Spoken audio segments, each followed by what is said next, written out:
Hello, and welcome back to Zenin Fanfics. Today we're starting part 1 of an exciting new series. What if Deku became the most feared villain? If you enjoy this video, please like and subscribe for more content. The story we're featuring is written by Toast the Spaghetti in the Oven on archive.own.org. You can find all the relevant links in the description, so be sure to check out the author's profile and say hello. Now let's dive into the story. Izuku, bloody and beaten, stood up from the ground.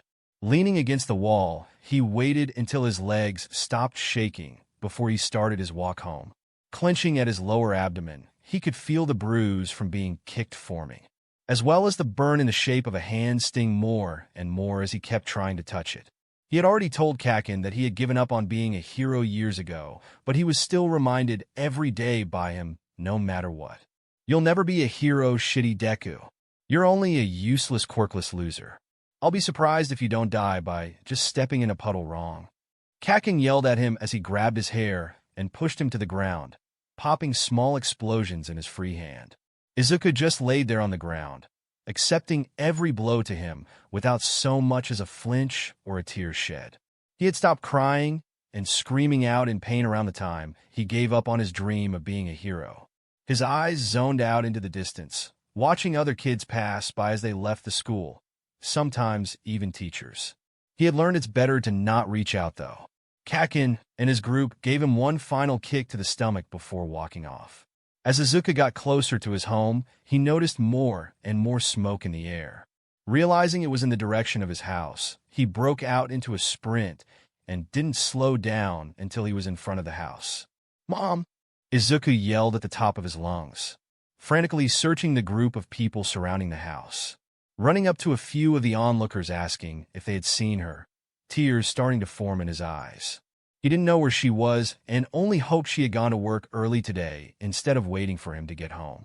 Izuku ran towards his burning home, ready to pull her out if he found her, but was quickly stopped by a police officer that was helping keep people back. He struggled to get free, but the officer only held tighter. "Let me go! Let me go! She's in there. I know she's in there. I have to get her out." All he could do was scream and kick as he tried to escape the officer's grasp. "She's in there. I have to." Izuku's heart dropped as the rest of the fire was put out and a body bag being pulled on a stretcher came out of the house. He stopped his struggling and let his body go limp, his feet slowly being placed back on the ground. The stretcher passed by him and his weak legs gave out, knees hitting the hard concrete. Eyes wide and tears falling as he watched it be put in the back of an ambulance. He watched the large doors shut and then the ambulance drive off. "She's gone," he silently whispered to himself. He sniffled and wiped his nose, trying to get back up on his feet, but to no avail, fell back to the ground. He tried again, but fell forward, hands hitting the hard concrete, tears now hitting the ground. He looked up to the house. "Izuku, you're going to be late for school," his mom yelled to him in his room from the kitchen. The tears began falling faster. "Izuku, have a good day at school, baby," his mom said, watching him put on his shoes.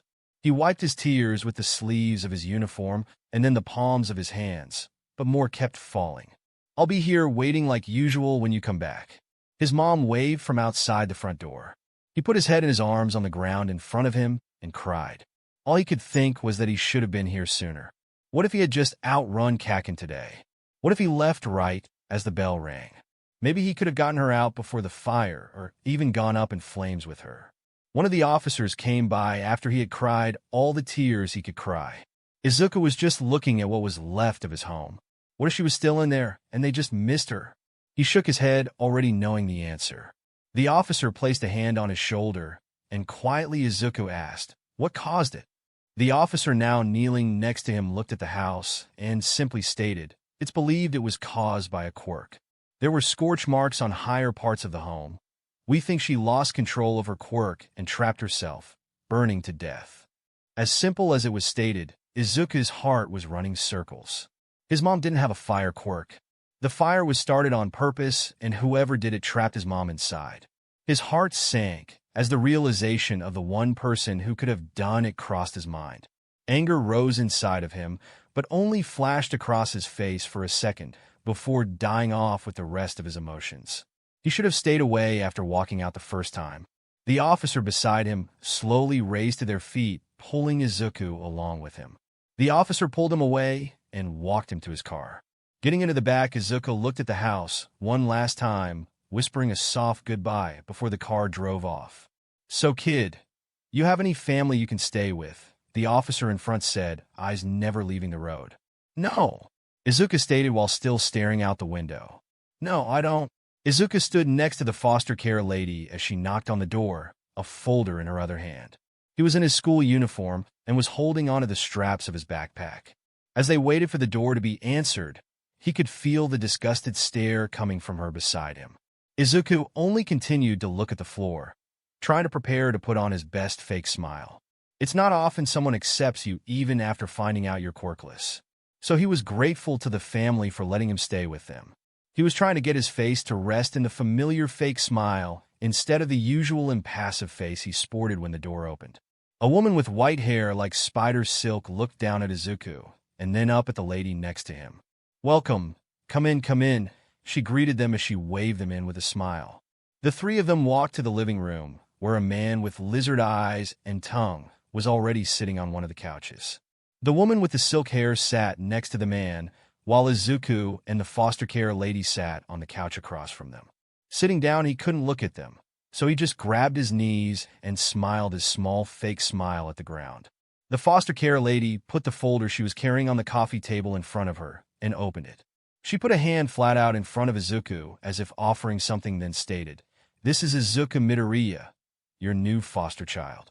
Izuku looked up at the couple as they continued to listen to the lady talk about him. He is 13 and is in the second year of middle school. Due to you living close enough, there is no need to transfer him to another school unless you would like to. He recently lost his mother, and besides his father, who we haven't been able to contact or find, he has no relatives to speak of. And as you were informed before offering to take him in, the foster lady sighed. The boy is quirkless. Izuku searched the couple's faces for any form of disgust or displeasure, waiting for them to suddenly change their minds and tell the foster care lady to take him back. But they didn't want him. But they didn't instead. They just smiled at Izuku. Gentle and caring smiles. Then the woman with silk hair spoke up. "Hello, Izuku Midoriya. It is very nice to meet you. Welcome to your new home." The woman grabbed her husband's hand. "We both hope you enjoy your stay." Izuku's smile brightened into something more real. He couldn't believe they had accepted him, quirkless and all. Seeing as her work was done, the foster care lady closed the folder in front of her and stood up. She opened up her jacket and pulled out 2 envelopes from a pocket and placed them on the table. "Here is the check for Midoriya, and I figured I'd just bring Shinso's along with me as well." The couple nodded and said their thanks and then walked the lady to the door. They said their goodbyes and slowly closed the door behind her. Once the door was finally closed, Izuku's new foster parents deflated. They both walked back to where Izuku was sitting, smiles now gone, as if never there to begin with. His smile quickly faded as well, and his blank, impassive face devoid of emotion resurfaced. He looked back at the ground as they sat across from him again. He knew it couldn't be true, and yet here he was fooled again by stupid hope. "Let's get some things straight, Brad," the man began in a rough tone. "You will address us as sir and ma'am only. None of that mommy-daddy bullshit. We know you're weak and all because of the no-quirk thing, but we expect you to have all the chores completed by the end of the day and house completely clean by the end of the week, as well as anything else we ask of you." The woman pointed at his bag. "Hand it over," she said in a sharp tone. Izuku did it without trying to resist. She poured out everything from his bag onto the coffee table and then began searching the rest of the bag for anything else. After completely emptying the bag, she spoke up again while looking through everything scattered in front of her. "We don't care how you do at school. Don't get good grades expecting us to be proud, or be stuck and want help on homework." She stopped looking through his stuff for a second and looked at him, eyes stern. "We better not get any sort of phone calls from the school or be expected to come in because it won't end well for you." She went back to looking through his stuff. Izuku already knew he was going to get kicked out and put back in the foster care system. No one wanted a quirkless kid, and after the first phone call to his new home about supposedly starting a fight, it's going to be pretty quick. The woman searching his stuff suddenly held up one of his notebooks. "What's this?" Work to prepare to be a hero. She laughed, and her husband soon joined in. What you think you could be a hero, a quirkless brat. Great, now we have two useless kids with useless dreams. Izuku stared at the notebook in her hands as she started flipping through the pages, simply just stating the truth. No, ma'am, it's analysis I do on heroes. It's sort of like a hobby of mine. Because really that's all it was at this point. Suddenly the side of his face stung. As soon as he had finished talking, someone had slapped him. He looked to the man now standing in front of him, a furious look on his face. Did we say you could speak? Izuku shook his head. No, what? The man said, tone sharp. No, sir. Izuku didn't remember them saying this rule. Maybe they just hadn't gotten to it yet, and he interrupted. It didn't matter, though, because being slapped was nothing compared to being burned. He could hardly feel the sting of the slap anymore, but the handprint was probably still there. Good. Now hurry and clean up this mess, and we'll show you to where you'll be sleeping. The man pointed to the mess of his stuff scattered all over the coffee table, and then walked away into the kitchen. As Izuku put all his stuff in his bag, he could hear the couple whispering in the kitchen, and then the opening of a bottle. After he finished, he put his bag on his back and cleared his throat as if to give a sign that he was done. He heard a long sigh accompanied by some shuffling. The woman popped out of the kitchen, looked at Izuku, irritation written on her face, and then started walking in the opposite direction toward the hallway. He followed her down the hallway until he was standing next to her in front of a closed door. This is where you will stay. Bathroom is down the hall. She pointed to a door a few feet down the hallway. Lights out 9 o'clock. We're not waking you up for school or getting you there. Izuku nodded and went to open the door when she spoke up again. I'm warning you now, don't take off the muzzle or he will brainwash you with his villain quirk. With that, she left back down the hallway, leaving him alone. Izuku slowly turned the doorknob and pushed the door open. Sitting on one of the beds was a lanky boy with purple hair, bags under his eyes, and a muzzle. He was writing something down on a sheet of paper when he looked up at Izuku as he walked into the room. Izuku waved to him with an awkward smile as a way to greet him, and the purple-haired boy waved back with a confused look on his face. Izuku put his backpack on the other bed. He sat down, laid back, and let out a long sigh as he closed his eyes and thought about everything that had happened until now. A small tear escaped from one of his eyes as he thought about his mother, and anything to remember her by was now gone. He popped up and wiped the tear away just as fast as it came. Izuku looked at the boy, who seemed to be startled by him for a second, but quickly he looked back down at his work. Izuku stared at the boy with the muzzle as he went back to work on the paper. As he kept staring, he noticed some dried blood fat was smeared down his cheek. The muzzle was cutting him. Without even thinking about it, Izuku walked over and took the muzzle off, scaring the other boy even more. What are you doing? You'll get in trouble. Izuku simply just shrugged. The name's Izuku Midoriya. I'm your new roommate. Izuku had a small smirk in the corner of his mouth as he held out his hand. The purpled-haired boy looked at Izuku, and then at his hand, and then back at Izuku, confusion littering his face. Didn't they tell you about me? About how you're not supposed to take the muzzle off, or I'll brainwash you? About my villain quirk? Will you? No, the purple-haired boy just couldn't wrap his head around this new kid. Well, then what is there to be afraid of? I have a villain's quirk. Doesn't that scare you even a little bit? Nah, no quirk is born a villain quirk or a hero quirk. Izuku swatted the air. It all just depends on how the person with the quirk uses it that makes it a good or evil quirk. Izuku leaned forward and looked straight into the lanky boy's eyes, now fully serious. So do you want to use your quirk and be what everyone thinks you're going to be, a villain, or use what sounds like a cool quirk for something good, like a hero? Saying the boy was shocked was an understatement. Everyone he had ever met since getting his quirk has treated him like a villain. He was given up by his actual parents and tossed around in foster care for a while. When he settled down here, he thought it was going to be different, but he got a muzzle that he isn't allowed to take off almost ever. The boy took the hand, reached out to him, and shook it. Hitoshi Shinso, I want to be a hero, he said with a small, awkward smile on his face. Izuku smiled back and suddenly couldn't hold back anymore. She said your quirk is brainwashing. Is that really what it's called? Shinso gave a slight nod. Izuku's eyes lit up. How does it work? Can you brainwash anyone? How many people can you do at a time? What can you make them do? How do you activate it? Can you dash? Izuku suddenly cut himself off and covered his mouth. Shinso's smile dropped, thinking the fear just hit later for Izuku. But Izuku put out his arms in front of him, waved them around frantically. Sorry, I was rambling again. I thought I had gotten it under control. You didn't do anything wrong. Your quirk just seems so interesting from the name alone. Shinso breathed a quiet sigh of relief and looked up at Izuku. Do you really want to know how it works? Izuku frantically nodded his head. Ye dash. His eyes glazed over, and he stood up straight.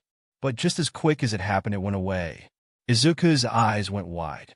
He ran to his bed and pulled out his hero analysis notebook. Looking down at it for a split second, realizing it was now technically the first of its kind because all the others were gone with the fire. He walked back over to Shinso and casually sat on his bed facing him as if they had been friends for years. He started muttering and writing about Shinso's quirk, but so quiet Shinso could hardly pick out anything Izuku was saying. Suddenly Izuku's head popped up from his notebook, and he looked Shinso right in the eyes and just exclaimed, "Your quirk is so cool, and you'll make an amazing hero." Shinso felt his face flush, but Izuku didn't notice and just went back to writing.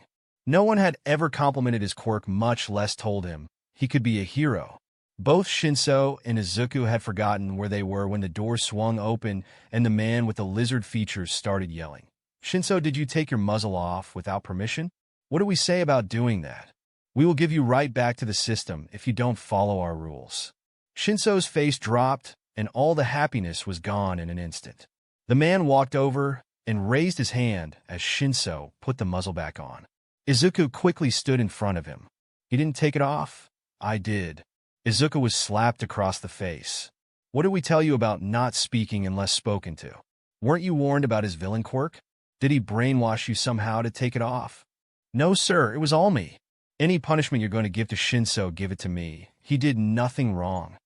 Izuku got slapped across the face again and then punched in the gut. Seemingly satisfied with just that, the man walked out of the room, yelling to go to bed as he slammed the door behind him. Izuku looked back at Shinso and took the muzzle back off of him. Shinso looked worried and pulled the muzzle back to his face, but soon gave up as Izuku continued to try and rip it off of him.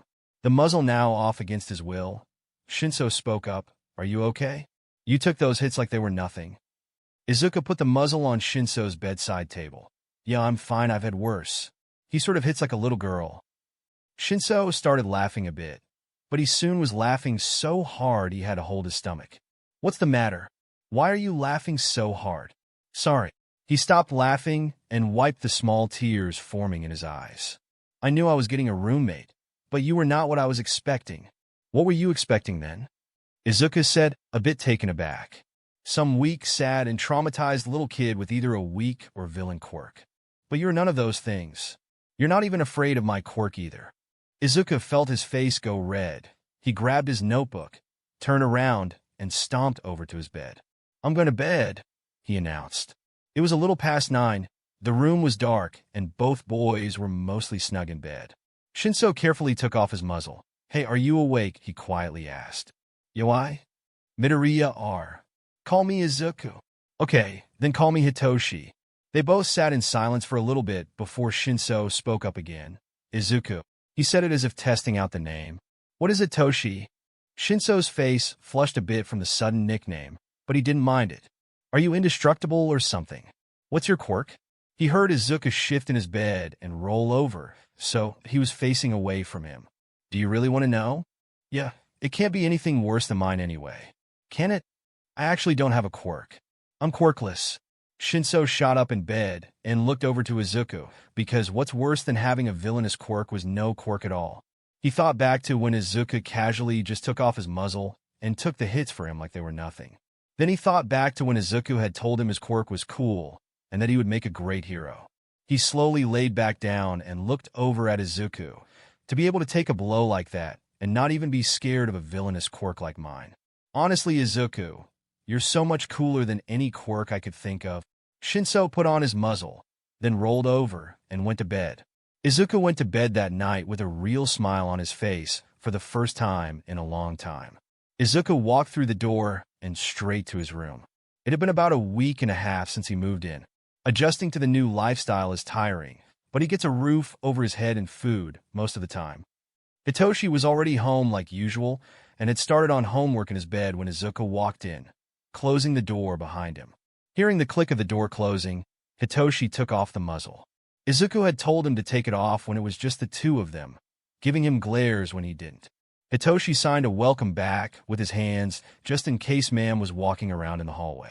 They had discovered a few days in that they both knew sign language and started communicating in that when they needed to be silent or when Hitoshi needed to keep the muzzle on. They had gotten pretty close in the week. They spent a lot of time just sitting in silence doing their own thing. Not because of awkwardness or not knowing what to talk about, but simply it's just how they enjoy it. From time to time, Hitoshi would ask Izuku for help on a homework question, and Izuku would give his quirk analysis on a hero he saw on the way home from school. Most lengthy conversations took place after lights out, as they whisper and giggle to each other about things that happened at school or favorite heroes. They both found they had a shared interest in the underground hero Eraserhead, though Izuku still had his love for all might even if it was smaller after giving up on his dream. But it was mainly silence between the two and doing their own things because just the company of the other person without being hated was enough. Izuku started on homework considering it was the easiest part of his day. All of his classes were way too easy. Hitoshi was learning relatively the same thing, and he seemed to be struggling with some of it like math, often asking Izuku for help with it. After homework were chores, and those were a little more time-consuming. Sometimes he would have to clean the same thing over and over again because Ma'am didn't like how it looked. He often did more of the chores because his foster parents didn't like Hitoshi leaving his room for too long, just in case he tried to brainwash them. After all that, it was Izuku time for a couple of hours until dinner. He and Hitoshi shared an old laptop that had been given to Hitoshi in one of his past homes. Izuku had taken up the interest in hacking around the beginning of his second year of middle school. Even though most of his notes were destroyed in the fire, he luckily remembered most of the stuff he learned without a problem. He had gotten pretty good at it, but still had a long way to go to be considered anywhere good. Around this time, dinner was ready. Though some days he luckily didn't have to cook dinner, and Sir returned home from work. Dinner frustrated Izuku, because while Ma'am and Sir ate dinner in front of the TV without a care in the world, he had to sit alone while Hitoshi wasn't allowed to leave the room. Before Izuku, Hitoshi would often be forgotten and go days without eating. Now Izuku would make sure he had a meal every night, even if it meant having to share the little bit he was given. Tonight was different. Instead of them already eating in the living room, they were sitting at the table, arms or hands crossed in front of them and both sitting in front of an empty chair, which Izuku assumed was his, and sat down in it. As soon as he sat down, Sir started talking. "We got a call from the school today. Care to explain yourself?" Izuku just sat quietly. He didn't know what to say. Although he couldn't hide from Kacchan during lunch, he did manage to outrun him after school again. Kacchan had started calming down a bit after school and stopped chasing him all the way out to the school gate every day. He wasn't even late to class today, so what was the issue that needed to be called home about this time? A slap crossed his face, but he didn't look up. "Speak up, brat. Why am I getting a call from school about you instigating a fight?" Izuku truly didn't know what to say because there was no right answer to say. While he knows that he never started the fight, no one else would believe him. He got another slap across the face. "They said you instigated a fight with some of the other students." "I didn't." Izuku finally spoke up. "Are you saying that I'm wrong?" Sir angrily said. "No, sir." Izuku frantically shook his head. "So what are you trying to say you didn't to us?" Sir began to stand up. "I didn't start or instigate a fight, sir." Izuku knew saying the truth wouldn't result in a better ending, but there was nothing else he could say or do. Sir walked over to Izuku and pulled him out of the chair. "You're lying to me now, brat." Then pushed him to the floor. "I swear I didn't. I'm not all white dash." Izuku got a punch to the face. "Stop lying and tell me the truth," he said, voice furious. "I didn't dash." Izuku got another hard slap to the face. This went on for a couple of minutes, until eventually Sir got bored of Izuku, leaving him for the TV and dinner after kicking him in the gut. Izuku laid there for a while trying to steady his breathing from getting the wind knocked out of him from the kick. He dragged himself back to his room, opening the door holding his stomach. Hitoshi had looked up from the computer, and was immediately worried. Izuku collapsed onto his bed without even glancing at Hitoshi. Izuku didn't hear him get up. When he opened his eyes, Hitoshi was in front of him, sitting on the floor next to Izuku's bed. Instead of being startled, though, Izuku reached out to Hitoshi's face and pulled off his muzzle, then let his arm drop and hang off his bed. "I'm fine, don't worry," Izuku said right as Hitoshi was about to say something. "Are you sure?" Hitoshi wanted to help him, but didn't know what to do. There was no way Izuku was fine after seeing him walking like that. "Yeah, it's way better than being burned," Izuku casually let slip. "What?"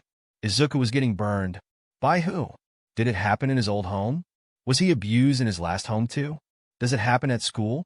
Hitoshi had so many questions from that one statement alone that his worry for Izuku increased. "Izuku, are you still getting burned?" Izuku sat up. He didn't want to talk about the bullying that happens at school to Hitoshi, because simply there was no point. It wasn't like he would be able to do anything. Izuku just shrugged. "I get bullied at school. It's not a big deal, so just forget about it. It's the struggle of being quirkless." Izuku lay back down now, looking away from Hitoshi. "I'm fine, I promise. I'm going to bed a little early tonight." Izuku heard Hitoshi get up, and the door open. A couple of minutes later, he heard the door click close and something cold press against his cheek. "I snuck some ice. Sleep well," Hitoshi whispered, then climbed back into his bed and picked up where he left off before Izuku had walked in. A few weeks had passed, and Izuku was now just another punching bag for someone else. It at first was just a few hits after another phone call about him instigating a fight at school. Then it evolved into Sir having a bad day at work, or when he would drink and take out his stress and anger on Izuku.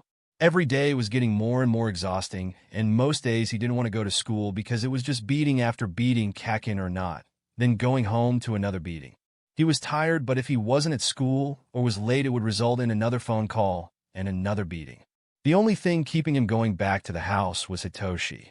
He couldn't watch Hitoshi be hit, so Izuku would try to take the hits as best as possible.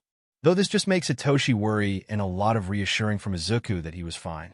There were a lot of nights where Hitoshi was sneaking into the kitchen and getting Izuku ice. Today was no different so far. Izuku got home after running from Kacchan's goons, but still ended up being caught. He got home as quickly as possible and dragged his feet to his room, collapsing onto his bed the minute he saw it. "Need help applying the burn cream today," he heard Hitoshi say from his bed. Izuku rolled onto his back. "Nah, I think I'm good." It was less explosions and more fists and feet today. Hitoshi really wanted to help in some way, but Izuku more often than not just pushed him away, saying, "There is nothing you can do. I just have to wait for the pain to subside a little, then I'll be fine." It was always, "I'm fine, and I'll be fine," and Hitoshi was honestly getting tired of hearing it because he knew it wasn't true. But there was nothing he could do, so he just went back to homework. "If there is anything you need, let me know." Izuku didn't know what he did to deserve Hitoshi, and while he was the only thing keeping him coming back to this hellhole, he felt bad because he was thinking about leaving, sneaking out and never coming back. Izuku got up to do chores. He needed to clean the kitchen today. Izuku was just about finishing up when Sir walked through the front door. He took off his shoes, walked to the living room, collapsed onto the couch, and turned on the TV. Izuku had stopped from what he was doing to see what Sir would do, but after nothing happening returned to wiping the counter. About a minute later, a voice was heard from the living room. "Brat, bring me a beer," Sir said in a low, demanding voice. Izuku did just that, popping it open, then bringing it to Sir in the living room. He handed him the bottle, then walked back to the kitchen. Izuku continued to clean when he heard another "brat" from the living room. So he popped another bottle open and dropped it off in the hands of the man in the living room, picking up the other bottle in the process. Izuku was cleaning the inside of the sink when he heard again another "brat" from the living room. So he gave Sir another bottle and threw away the finished bottle. This time he could feel his eyes on him instead of the TV as he walked away. This happened a few more times, resulting in the man reeking of beer and had gotten himself drunk. Izuku wiped the last of the kitchen clean and threw away the paper towel. He backed up a little to see his work as he wiped the sweat off his forehead with his arm. He let out a sigh when the man in the living room called for him again. Izuku walked over and stood to the side of him. So looked up at him and then patted the spot next to him on the couch. "Sit." Confused, Izuku obeyed because it was better than getting hit for no reason. Izuku sat next to Sir, but put some distance between them and just stared at the TV until he said something else. Closer, he heard from Sir, so Izuku scooted a few centimeters closer. Then he heard it again, closer. So Izuku scooted a few centimeters closer again, but still tried to keep as much distance as possible. Suddenly, Sir put his hand around his waist and pulled Izuku right next to him, but didn't remove his hand. Izuku just continued to watch the sports game going on the television.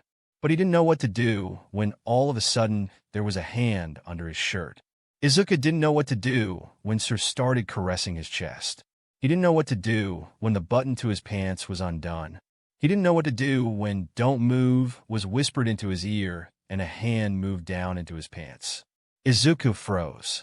Izuku froze as a hand started to stroke his inner thighs. He froze as a hand began to touch and feel and squeeze. Izuku was frozen and didn't know what to do as he was fondled. Then it stopped, but he didn't move.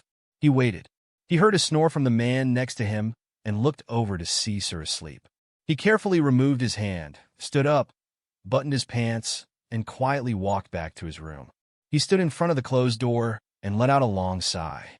His heart was beating so fast, and he was on the verge of tears, just barely holding them back so as not to scare Toshi. He was done. He couldn't live another day in this shithole of a house.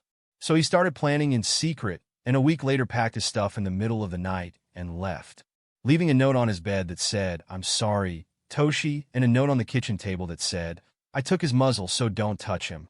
He was gone before the sun rose. Izuku was sitting on the couch watching TV when he heard the front door slam and soft, heavy thumps slowly make their way into the living room. Hisashi entered the room and put his stuff down on the kitchen counter. He looked over to the TV where an interview of All Might was playing, and then his eyes landed on Izuku, and his face formed into a scowl. Hisashi marched over to Izuku and pulled him by his hair off the couch. "What's a useless little shit like you doing lying on my furniture? Especially since said piece of shit should be at school." He threw Izuku to the ground, kicking him into the small table next to the couch. You gonna answer me? Or can your quirkless assassinately not speak?" Izuku, while still being kicked, slowly spoke up. "I was sick, so Mommy P picked me up early." Hisashi stopped the kicking and watched as Izuku coughed while trying to catch his breath. He then reached down and grabbed him by his hair. He slammed the back of Izuku's head into the small side table behind the boy. "So I have a quirkless and now sick little shit in my house.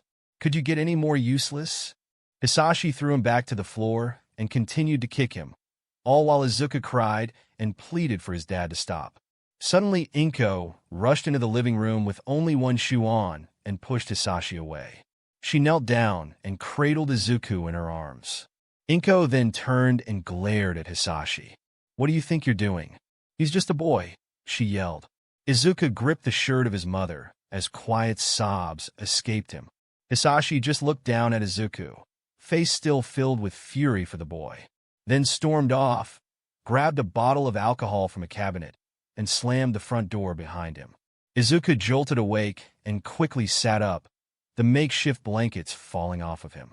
He was in the corner of an abandoned storage container he had found. The sun was starting to bleed in from the entrance, and Izuku knew it was time to get up. He unraveled himself from the old cloths and sheets he was laying in, put on a jacket over the school uniform he was already wearing, and opened the heavy door to the entrance of the storage container. He began his walk to school. On the way back to his current home, he, after a lot of practice and trying not to be caught, pickpocketed a few people for any spare change. He then made his way over to the vending machines near where he was staying, exchanging all the money for any food and drinks he could get. He stopped going to any grocery stores for the risk of being caught due to cameras, and after he had picked up the skill of stealing and pickpocketing to get certain needs. He had gotten a few spare shirts, pants, and a hoodie. Eventually, he got his hands on a computer and would often go to cafes to continue to learn to hack. Although in the past is what just a hobby he started to pick up out of boredom, it was now more of a skill he knew would eventually help him out. Izuku put a couple of bottles of water and a few bags of chips in his bag before shouldering it. He began the short walk back to his storage container. He took out his phone, which he managed to find before he left after it was taken by his foster parents, and scrolled through the news a bit. He arrived at his current home, pulled open the big doors, and closed them after walking inside. Izuku put his bag down next to the pile of old blankets and sheets he took from the bed when he left his foster house. He also found a few pieces of fabric in dumpsters and on the street. Izuku changed into something warmer and collapsed into his pile, wrapping and burying himself as best he can to stay warm. Then try to fall asleep. Tossing and turning in his makeshift bed, Izuku just couldn't manage to sleep. So he sat up, put on his shoes, and walked out the door of the storage container. Hands in the pocket of his hoodie, he briskly walked. He walked through the streets without even the slightest idea of a destination. Izuku just walked. Eventually, he stopped, and a steel gate blocking the entrance to a cemetery stood tall in front of him. He kind of questioned how he got here, considering he had only really been here twice.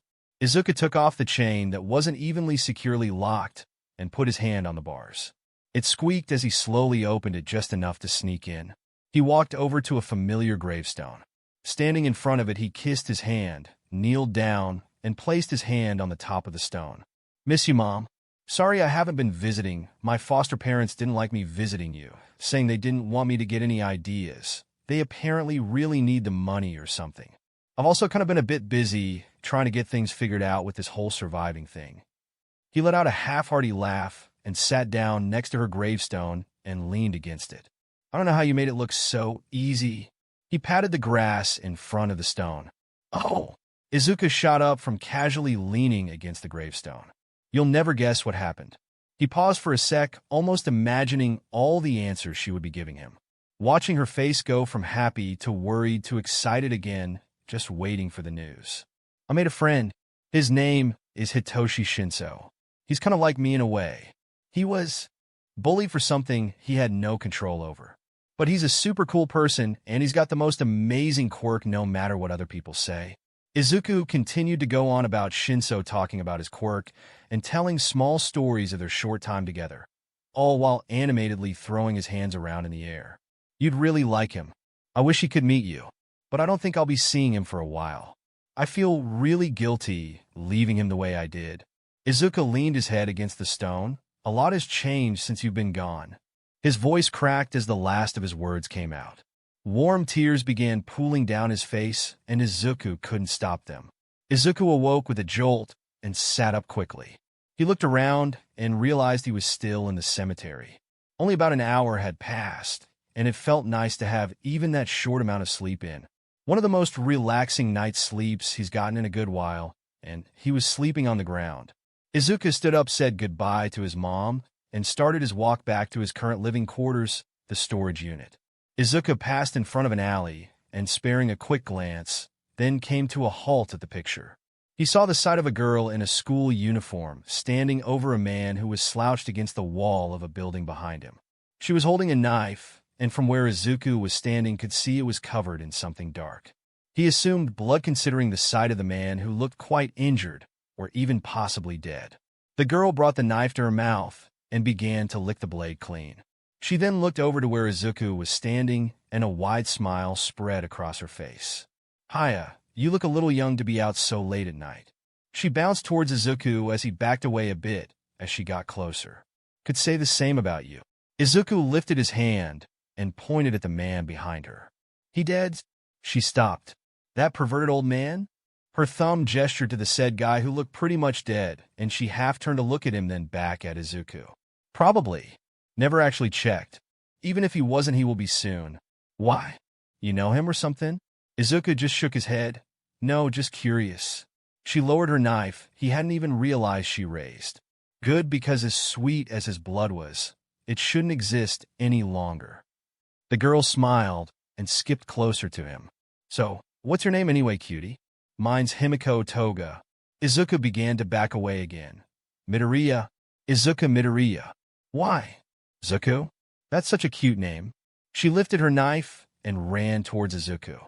"Under different circumstances, I think we would have been really good friends, but your blood seems like it would taste pretty sweet and way better than that stinky old man's." Izuku just barely dodged the knife being swung at his face. He turned around and started running down the sidewalk, but he didn't get far as he felt Toga right on his tail. He turned down another alley and came straight to a dead end as the wall to a building stood tall in front of him, preventing any form of escape. He turned around and again just barely dodged a knife being swung down onto his shoulder. He tried to run forward and punch her, but she just danced around any attempt. For being in such a life-threatening situation, Izuku couldn't help but feel a slight thrill crawl up his spine as he tried to fight off Toga from killing him. Izuku stepped back and lost his balance, trying to dodge her knife as she thrust it forward towards his face. He felt a small cut start to bleed on his cheek as he fell on his back. Toga pointed the knife to his face as she stood over him. Izuku was dead. No point in fighting anymore because there was no fight left. He relaxed his limbs and felt the impassive face wash over him as he stared up at her, giving up and accepting his fate. She sat on top of him, the knife held loosely in her hand. She then smiled and gripped the handle tight, brought the blade above her head, and brought it down. Toga, sitting on top of him, brought the blade down on Izuku, but just barely nicked the top of his shoulder blade as she stabbed the ground right next to his head.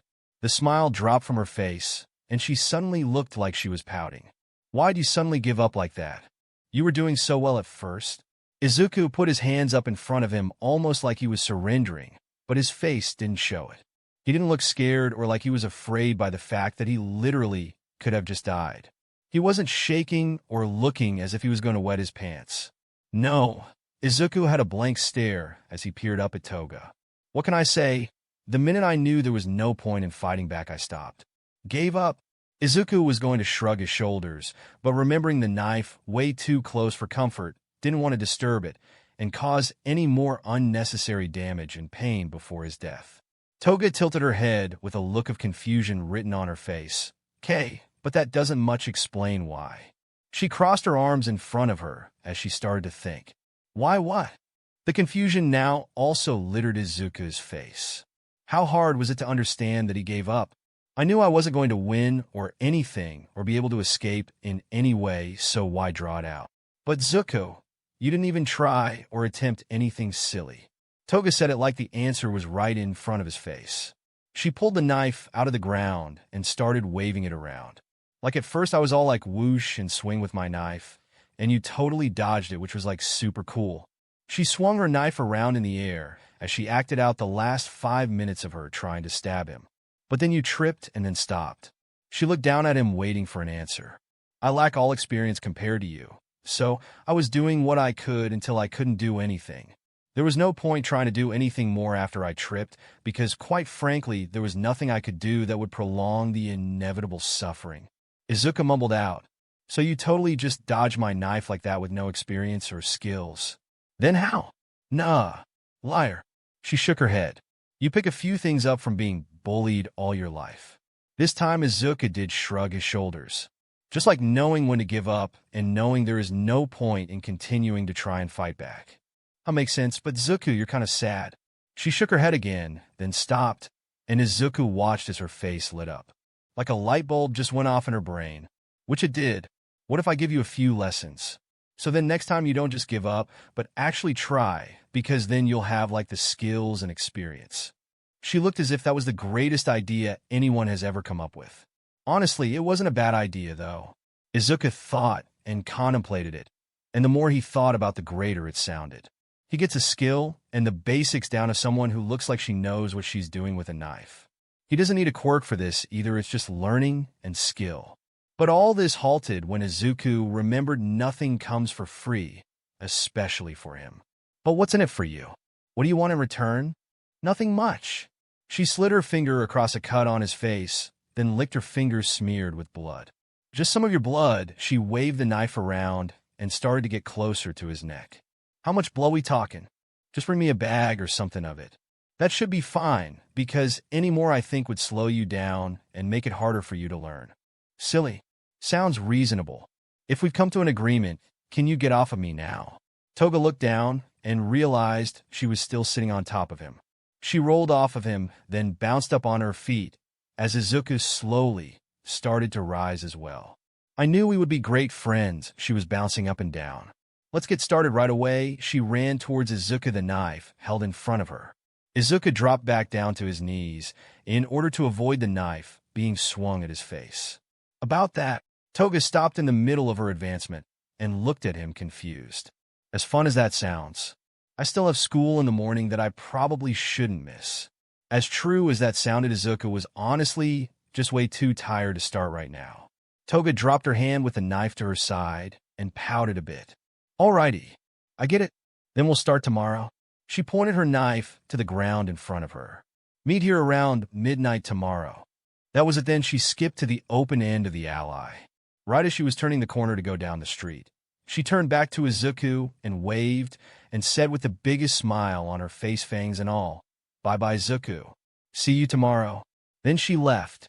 Izuku walked back to his storage container, mind circling a bit with everything that just happened. He stepped into the storage container, laid down on his makeshift bed, and passed out almost immediately because he definitely wasn't lying about the being tired part. Midnight rolled around the next day, and Izuku was walking into the same alley he almost died in. He was holding with one hand and supporting the bottom of it with the other hand a plastic bag meant to be holding a sandwich filled to the brim with blood, his blood.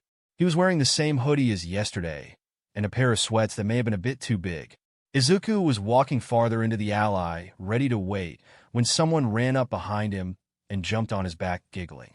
"Izuku, you actually came." And as that, Toga slowly got off Izuku and walked around to face him. "Didn't think you would actually bring it." She smiled as she carefully took the bag of blood. "Why wouldn't I? A deal is a deal." Izuku rubbed the back of his neck as he let an awkward laugh.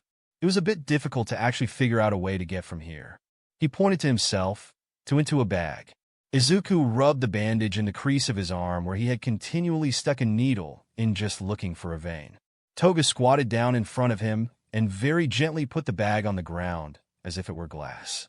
She opened it as carefully as possible and dipped her pinky finger in. She took it out, then licked her finger clean with a wide grin plastered over her face. Toga got up, bag in hand, after closing it up thoroughly and placed it near a dumpster. She turned around, smile still on her face, and pulled out a knife. "Let's begin," she said as she ran towards Izuku. Through Toga, he learned the basics. Every night at midnight, she taught him how to wield a knife, how to dodge one, and how to dodge punches and kicks being thrown at him.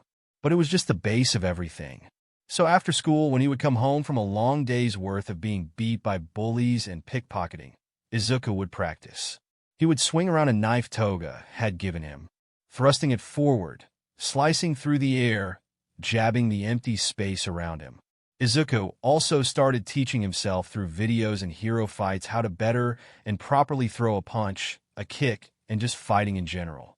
A few weeks passed, and he was no longer laying on the ground in defeat with bruises and cuts all over him. Instead, when sparring with Toga, he would either come out victorious or from time to time, she would give him the slip and come out on top at the last second.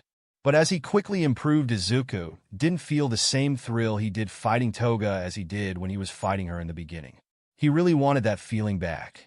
One day, Izuku came at the usual time to meet up with Toga, but instead of her just rushing him the minute he stepped into the alley, she just leaned against a wall, twirling her knife, waiting. She noticed Izuku and started bouncing towards him with a wide smile on her face. "Izuku," she stopped in front of him. "I got something special for you." Toga reached behind her and pulled out two identical knives and sheaths.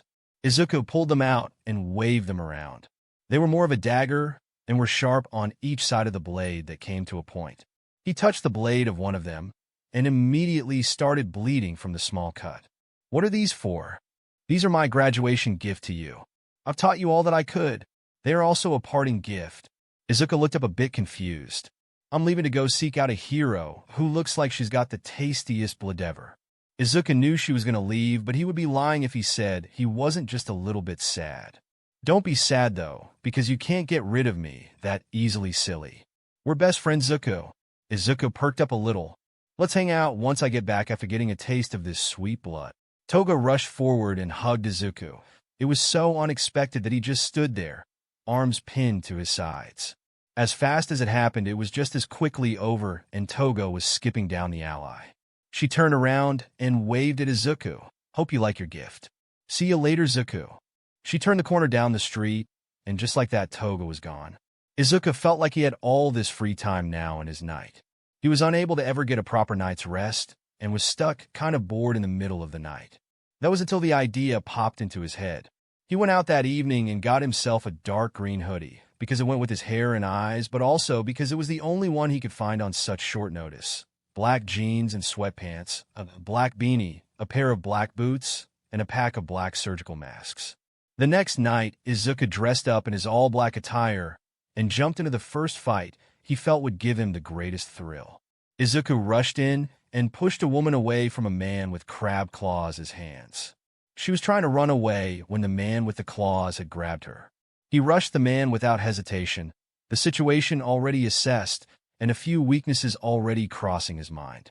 Izuku was picked up as if he weighed nothing by one of the crab claws, and as he struggled to break free, the man let out a deep laugh. "What's a kid doing out on the streets this late? You think you're the shit or something, and can do anything. You better scram home to your parents." Izuku smiled. He knew this was going to be exciting. Izuku unsheathed one of his knives from his hoodie pocket and stabbed it into the arm right before where the claw started on the man. The man yelled in pain and dropped Izuku. "You're going to get it now, brat." He swung his claws, trying to hit Izuku. Izuku dodged them like they were nothing and ran around the man, giving him small cuts all over his body. Nothing deep enough, but just enough to cause serious pain. Over time, the more the man got. Crab claws eventually did land a hit on Izuku and sent him flying into a wall. Izuku landed on his feet and stumbled a bit. He rubbed the back of his head, then looked up with a scowl on his face. "Kinda wished you didn't do that," he said as he rushed the man.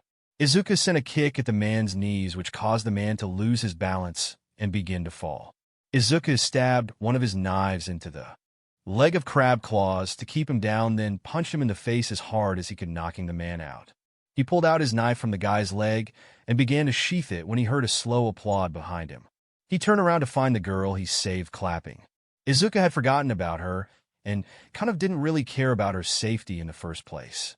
He just wanted to fight, and this guy seemed like it would give him the most thrill. She walked over to him and thanked him for saving her life.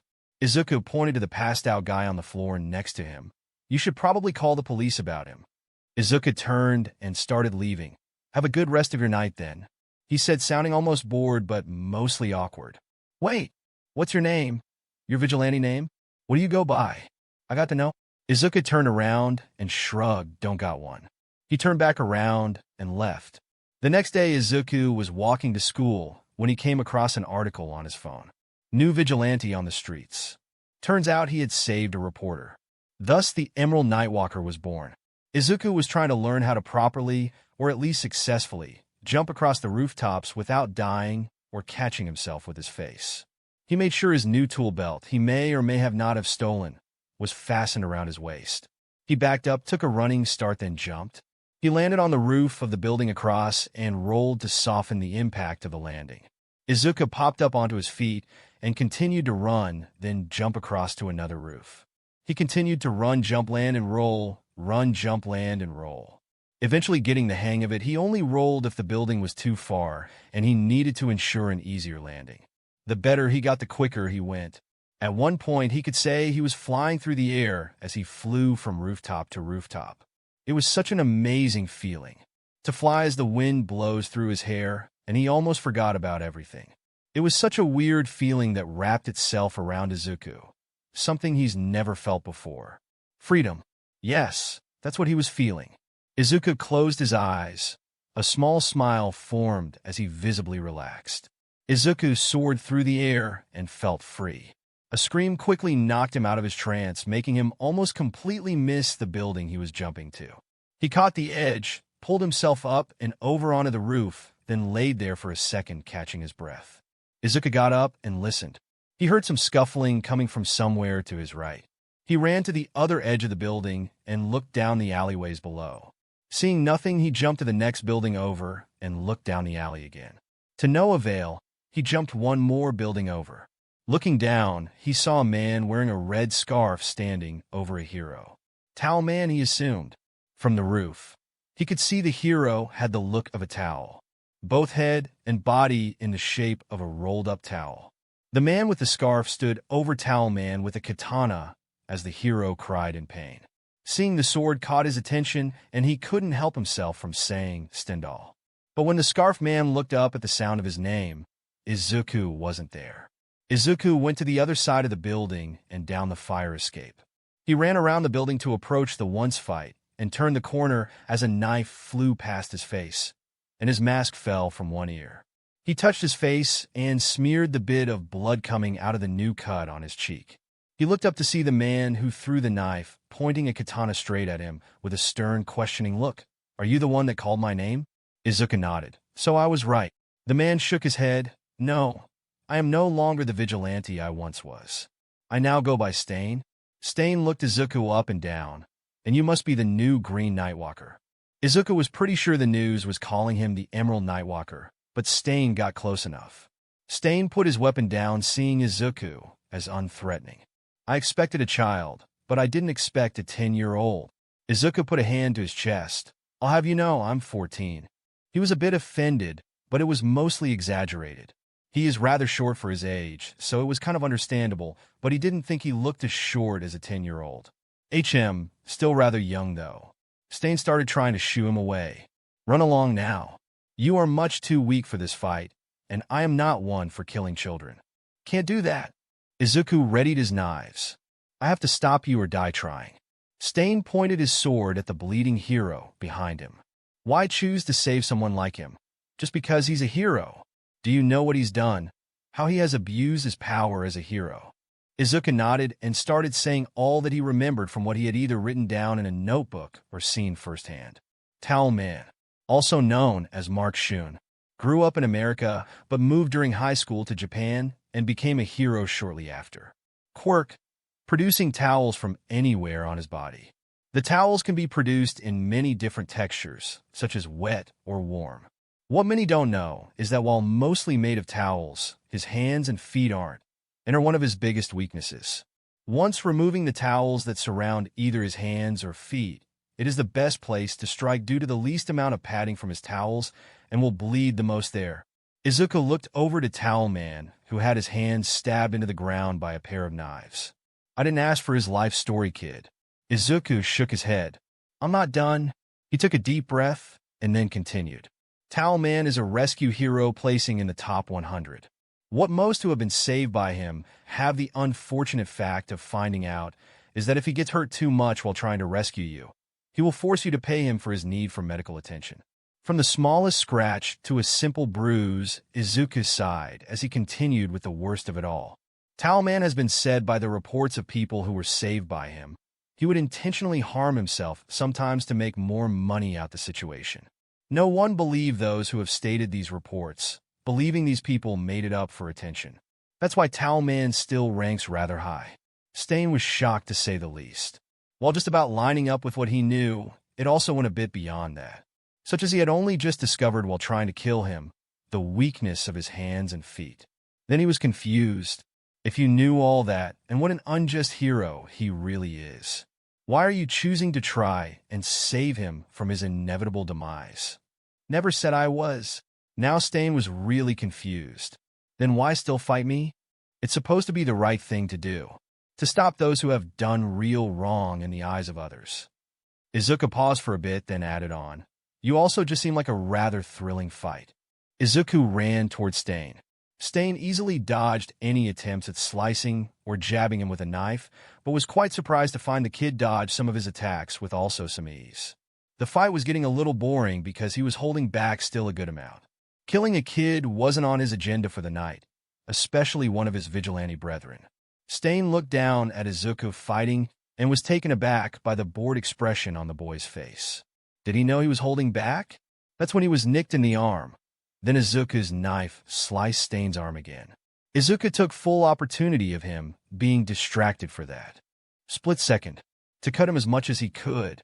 It didn't last long, and Stain dodged his next swing, ran around him, and cut his arm before licking his blade. Izuku felt his body go limp as he fell to the ground. I think that's a good ending point for today, kid. Gotta say you're pretty interesting. Stain walked over and pulled the knife out of the wall he first threw when Izuku first turned the corner. Walking back over, he placed the knife next to Izuku. I leave that for you as both a gift and reminder. You're quite an interesting kid with a good set of morals. I'll be back, so expect me in the future. He wasn't lying either, Stain had to admit. Every second with this kid, got more interesting than the last. Stain walked off, leaving Izuku on the ground paralyzed and the hero to bleed out. Izuku sat there baffled until the quirk eventually wore off. He sat up and started twirling the knife Stain had gifted him around. Why does everyone keep gifting me knives like it was a normal thing? He wasn't complaining, though. It was a pretty nice knife. It was 2 in the morning, and no one was awake, except for him. He grabbed a bag and began packing, only the essentials. Any of his shirts that he could fit, his uniform, whatever cash he had, some water bottles, and he thought about packing a few snacks, but he'll probably die before he gets this muzzle off. Izuku had left about a month ago, and Shinso was stuck all alone again. The stupid note left behind wasn't enough of an explanation for the reason, but he couldn't be happier for his friend. Izuku found the courage to leave, and in what Shinso believes was a spit of rage, took his muzzle with him on the way out. But Shinso was also angry at his friend. Izuku left without saying anything to him first, no goodbye, or see you later, or let's meet here on Tuesdays after school to help him with the stupid math he still doesn't get. Izuku just left and didn't think of what that would do to Shinso, who he left behind. They quickly replaced the muzzle on Shinso just a few days after Izuku left, and it was one of the worst ones he's gotten yet. Not only is it impossible to take off on his own, but it also cuts into him even more than the last. Shinso went a few too many days without eating because they kept forgetting to feed him like normal. At least Izuku would have brought him food. Even if he did sneak out at night to get food from the kitchen, it wouldn't matter if he couldn't take the muzzle off in the first place. Shinso finally decided he was done as well and finished packing his bag. The alarms on the house don't get turned off until early in the morning, and he didn't know the codes. They were put on after Izuku left to prevent Shinso from doing the same, not realizing he still goes to school. So the next morning when it was time for school, he left, but never made it to school. He spent his time during the day wandering the streets, walking up to anyone that he crossed and pointed to his muzzle. He would make muffled noises and just keep pointing until they got it and help him out. But that never happened. Everyone would get too weirded out with him, or physically push him away, or be too scared and run. Shinso was starting to really feel the effects of hunger as he felt a bit faint and he couldn't do anything about it. That night, he cuddled up next to a dumpster, blanket that he stole from his bed last second wrapped around him. He took one of the water bottles and dumped it over his face. Shinso could taste just a little bit of the water that managed to squeeze through the metal and into his mouth. Shinso only got about 2 hours of sleep the night before because he was just too ready to leave. He felt this night was going to be the same, but now he was in an alleyway next to a dumpster, not a bed. But the night wasn't completely lost when a white cat walked over to him. He reached his hand out, and it let him pet it. Shinso grabbed out a bag of goldfish from his bag. He bought them earlier thinking they might be small enough to fit in between the cracks of his muzzle, and put a few on the ground in front of the cat, then the whole bag. "I'm sorry, that's all I have to give you," he thought as he pet the cat as it ate. The cat happily ate them up, then cuddled up right next to him. While the cat passed out soon after, it was comfortable next to Shinso. He was a different story and stayed up most of the night. He woke up the next day with no memory of actually falling asleep.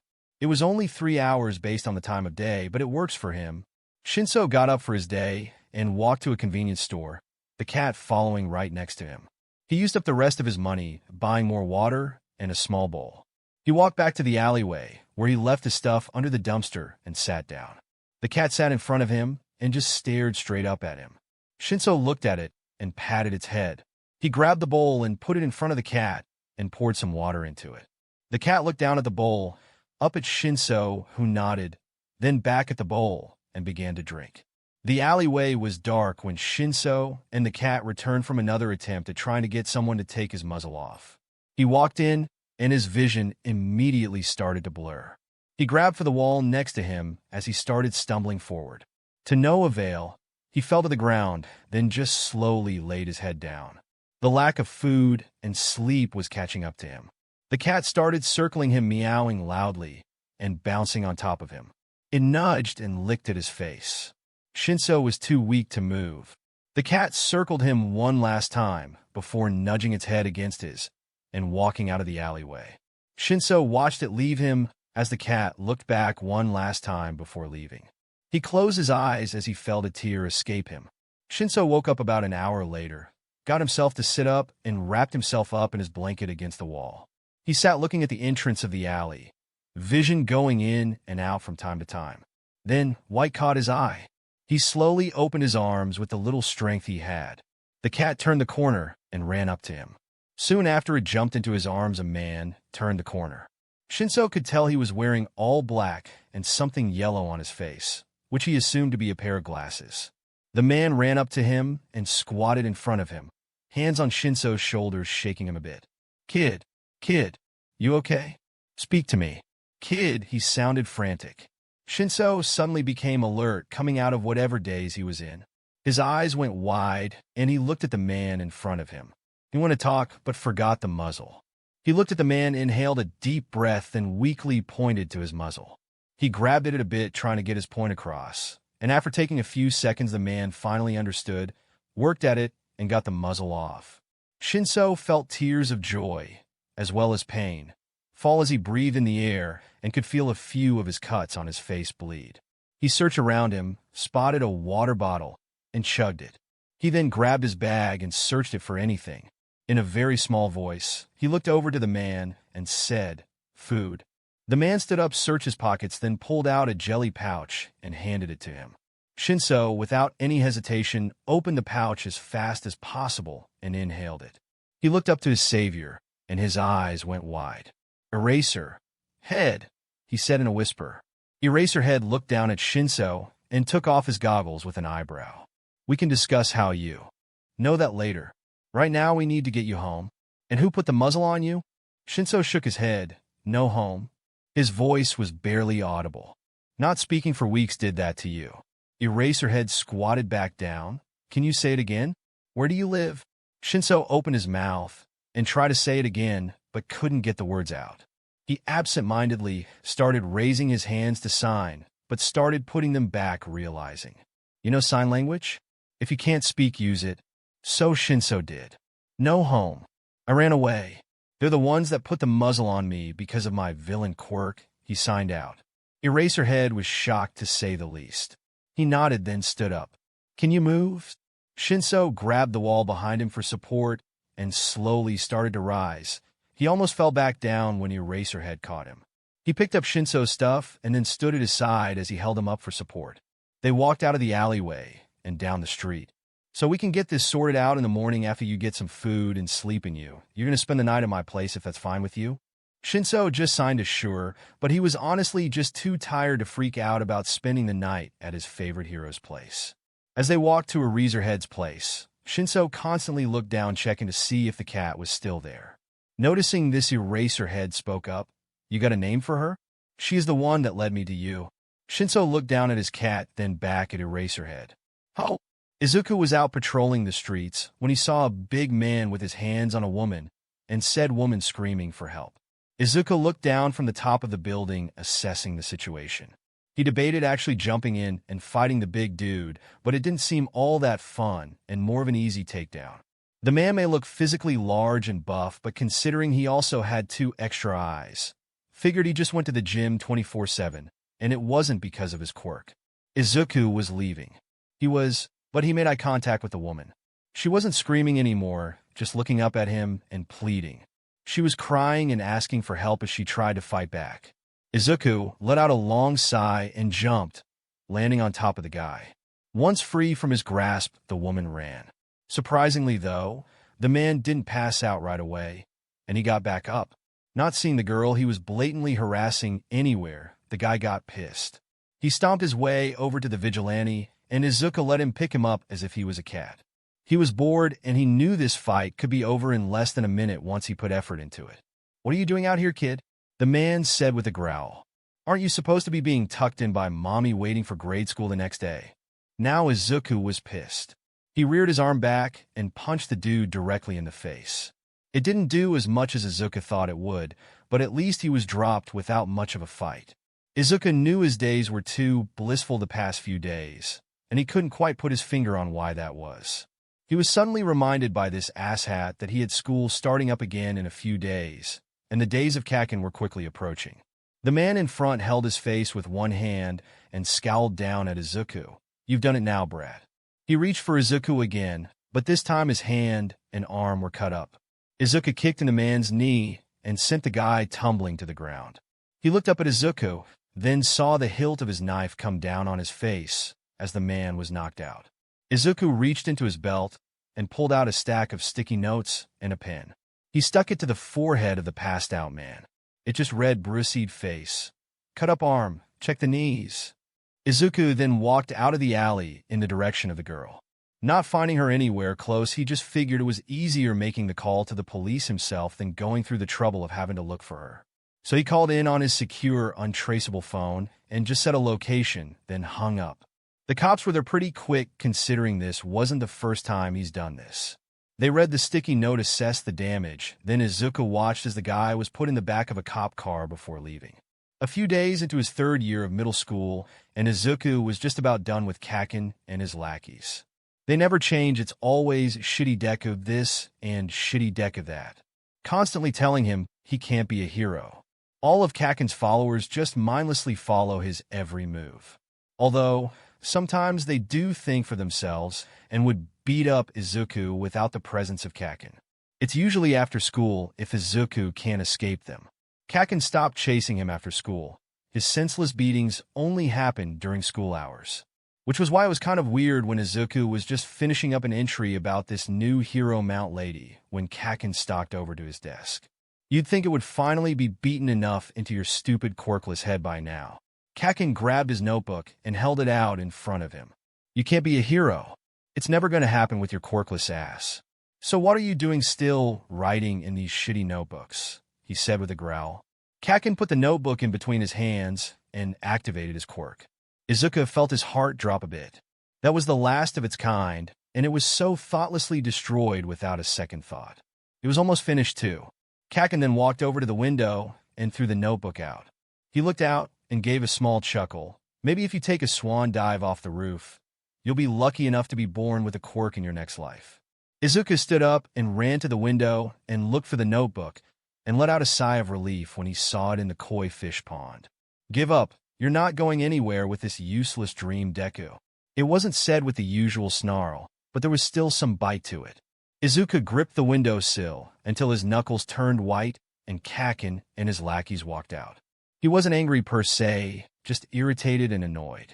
Even after learning to fight and getting the experience under his belt, he still couldn't fight back against Kacchan. He hasn't even tried, and he already knows he won't be able to. All that happens to Izuku when Kacchan wants to beat him is he freezes and instantly gives up. Izuku gathered up his stuff and left to go fish his notebook out of the pond of their school.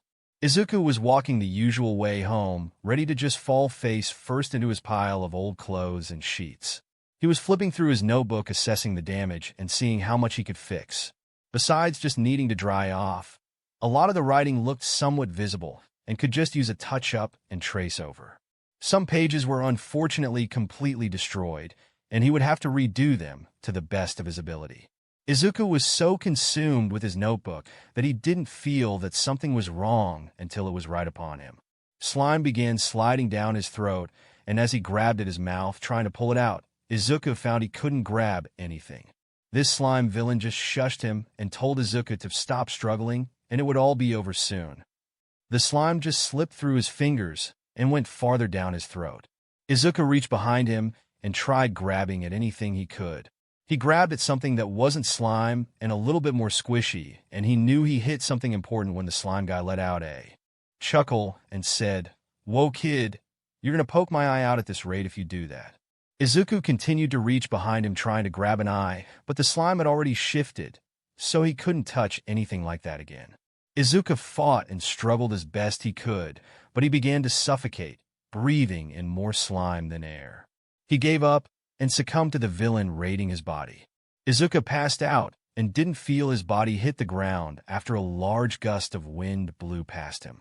Izuku slowly regained consciousness with a few light hits to the face. Looking at the man waking him up from his much-needed rest. Even if he was lying in the street and was just attacked by a villain, he was honestly kind of pissed at first. "Thought we lost you there," came the booming voice. After focusing and recognizing the voice, as All Might Izuku shot up and was now thoroughly shocked, then coughed out all the slime in his lungs. He looked around for his notebook until All Might held it out in front of him. "Looking for this?" It's rather destroyed.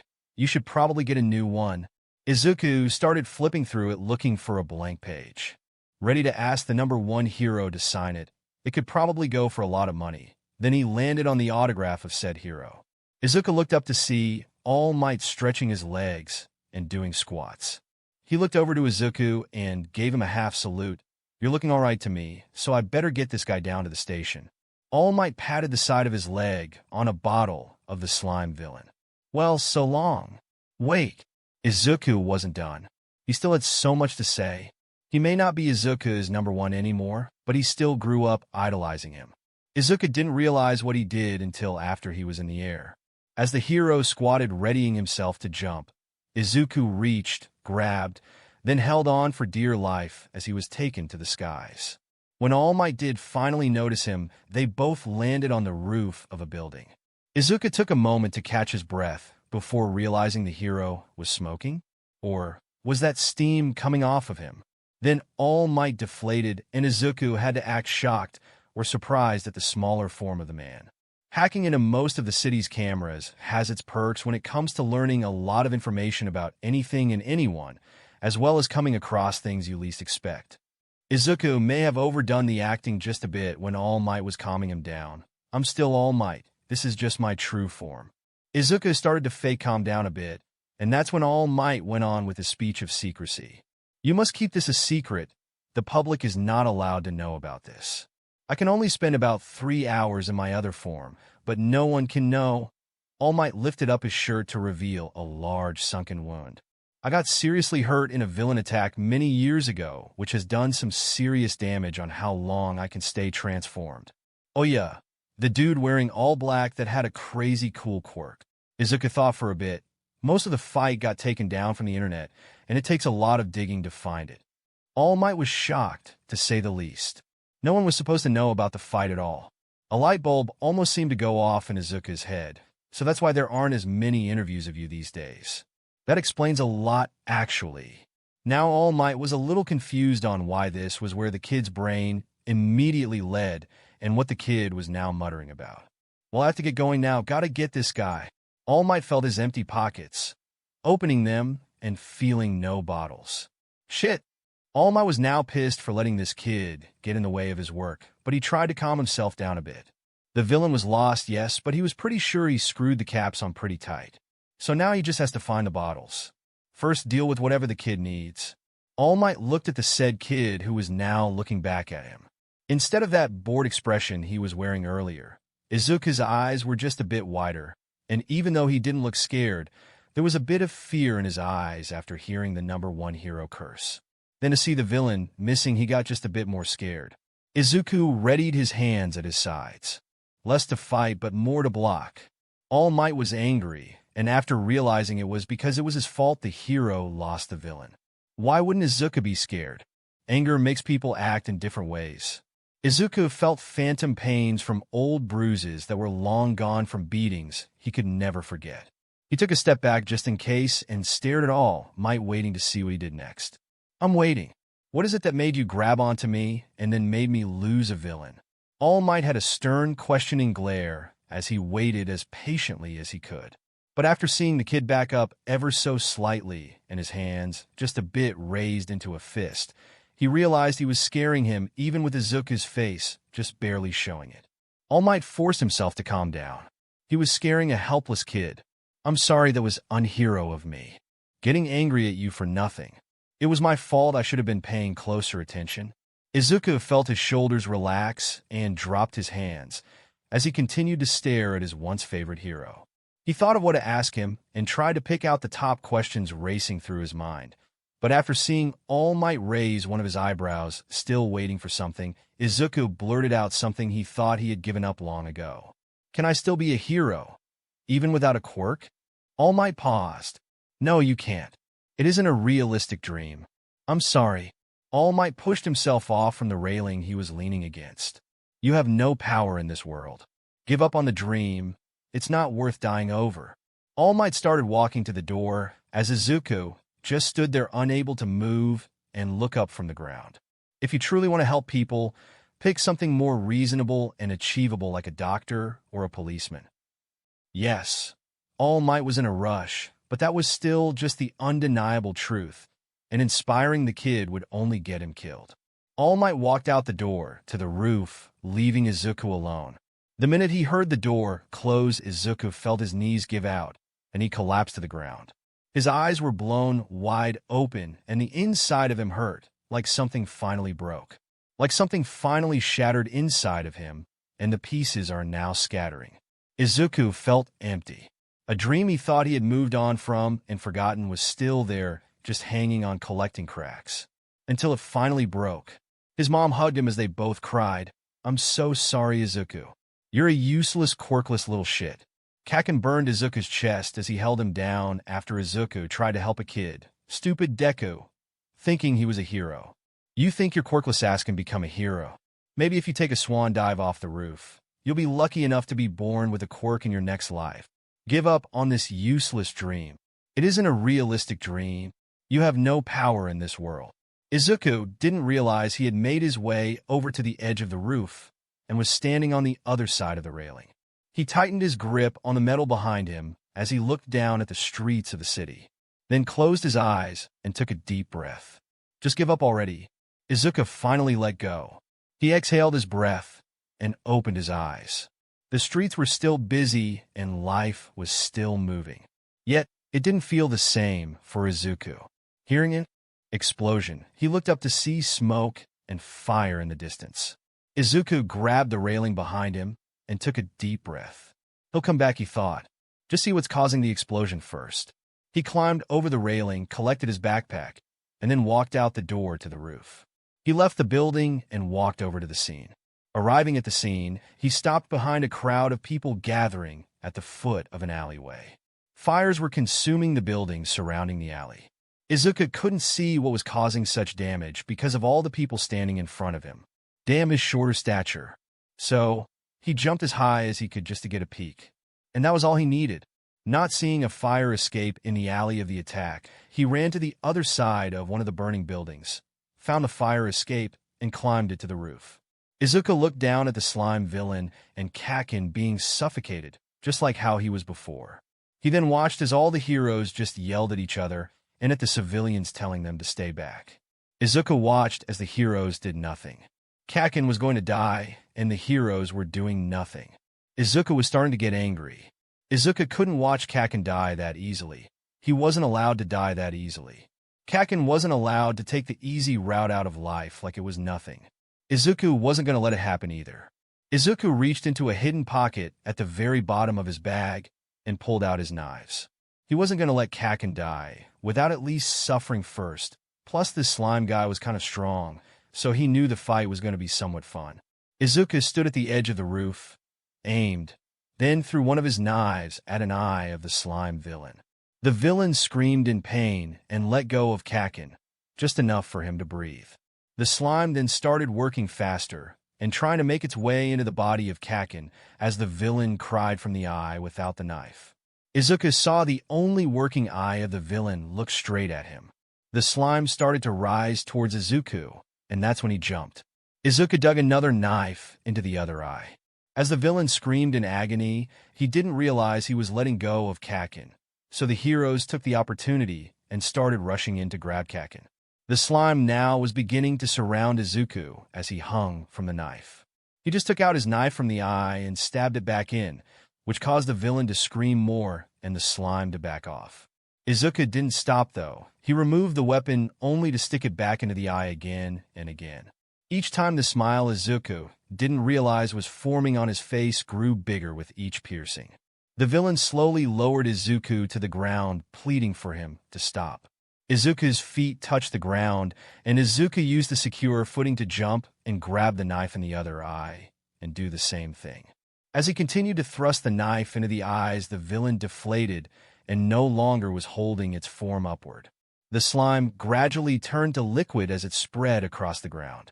Suddenly, Izuku was pulled away, his bloody knives in his hands. He tried to run back in, but was held back by the heroes. The slime villain took the opportunity to try to get away. It moved across the ground as if crawling, trying to drag its slime as far away from Izuku as possible. The villain didn't get very far before being captured and taken into custody. The fire started being put out, and those who needed healing were being treated. Kacchan was surrounded by people asking him questions and healing him as he sat on the back of an ambulance. The thrill of everything started to dissipate along with the crowd, and Izuku was starting to lose the high he was feeling as his smile began to fade away. He was about to leave, but was quickly surrounded by a bunch of heroes, each having a different amount of anger than the other. Then they all started yelling, "Are you stupid, kid? What is wrong with you? Are you injured? Do your parents know what you did? Do they know where you are? Don't be so reckless. Leave dealing with villains for the professionals. You're lucky you didn't get hurt. That could have ended way worse, and we would have had to go in and saved yours for recklessly jumping in like you did. Don't do that again. You won't be so lucky next time." They just continued to scold him, each taking a turn to yell at him, and this just going in an endless circle. Then maybe you should have stepped in and done your jobs as the professionals, instead of standing on the sidelines not doing shit. Izuku snapped in the middle of one of them yelling at him. He was still somewhat pissed at them for letting Kacchan almost die before he was allowed. This shut all the heroes up, and they just stared at him. There was nothing we could do. Our quirks weren't suited for this type of villain. That still doesn't mean you recklessly jump in like you did, because you will just create bigger problems, or worse, die. One of the heroes said almost as if Izuku was dumb. "I noticed. None of you could think of anything to do, and if I didn't step in, you would have had a dead kid on your hands.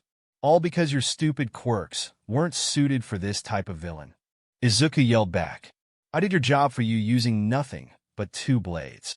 Izuku spat out, waving the knives in their faces as he made eye contact with each one, all while they looked down on him. They all just stared at him until one of the heroes eventually brought him over to get checked out for any injuries. Izuku was fine and didn't need any medical attention. He just wanted to get home at this point. The hero taking him to get looked at turned around for a second to say something to one of his fellow heroes, so Izuku took the opportunity and left. As he sneaked away, he listened to the hero start to freak out over where he went. Izuku went back up to the roof to grab his stuff, then started dragging his feet home. As the high of the fight wore off and he started to calm down, exhaustion from the day finally set in. His face started to relax back into its usual impassive look when he heard footsteps running up behind him. Izuku just continued to walk. He didn't turn around, already knowing who it was. "You're a weak, quirkless failure, and I didn't ask for your help, Deku." Kacchan yelled as Izuku put his hands in his pockets and continued to walk. "You think you could just look down on me now, just because your useless ass thinks you saved me?" Izuku stopped. "I didn't save you." "What did you say, nerd? Speak up." Izuku turned around and looked Kacchan straight in the eyes. "I didn't save you, Kacchan," he said in a bored tone. His eyes looked dead. "What do you mean you didn't save me?" Kacchan chuckled a bit, but still looked furious. "You were trying to be a hero again, and almost got everyone killed with your recklessness." He yelled, "I wasn't trying to save you. It means just like how it sounds," Izuku said with a monotone voice. He was too tired for this, and Kacchan was starting to work him up again. "Then why did you jump in and almost get yourself killed trying to save someone who didn't ask for help from a nobody like you?" Kacchan shouted. Izuku shrugged his shoulders. He couldn't really tell Kacchan it was because he wasn't allowed to die yet, especially without much suffering beforehand. "You were going to die. It doesn't mean I was trying to save you." Izuku just wanted to fall asleep, and yet every time Kacchan talked he got just a little bit more irritated. Izuku himself, though, was done with the conversation and so started walking away. "I owe you nothing. You're never going to become a hero. You never will, no matter how much you try. All you are is quirkless failure that's worth nothing more than the dirt we walk on. Give up on your worthless dream, because it's never going to happen. Deku, you will never be a hero." Kacchan screamed at the top of his lungs. Something snapped within Izuku. He turned around and started yelling back.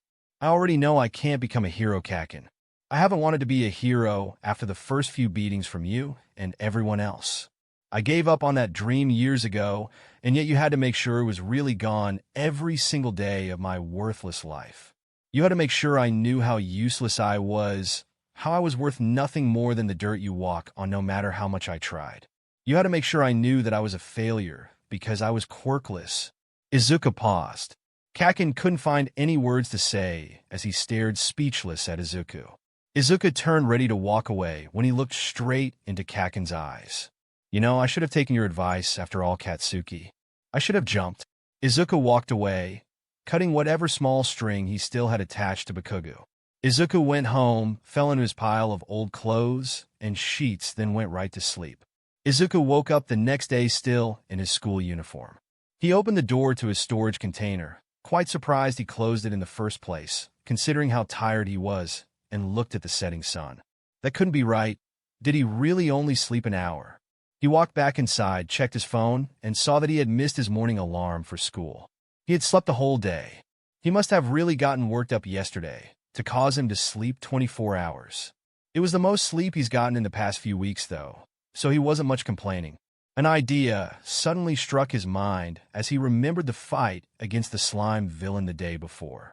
Izuku put on his black hoodie instead of green and the bottom half of his vigilante suit. He was now wearing all black. The only thing standing out was his green hair. He tied it back and put his knives in his belt, then hid them underneath the hoodie.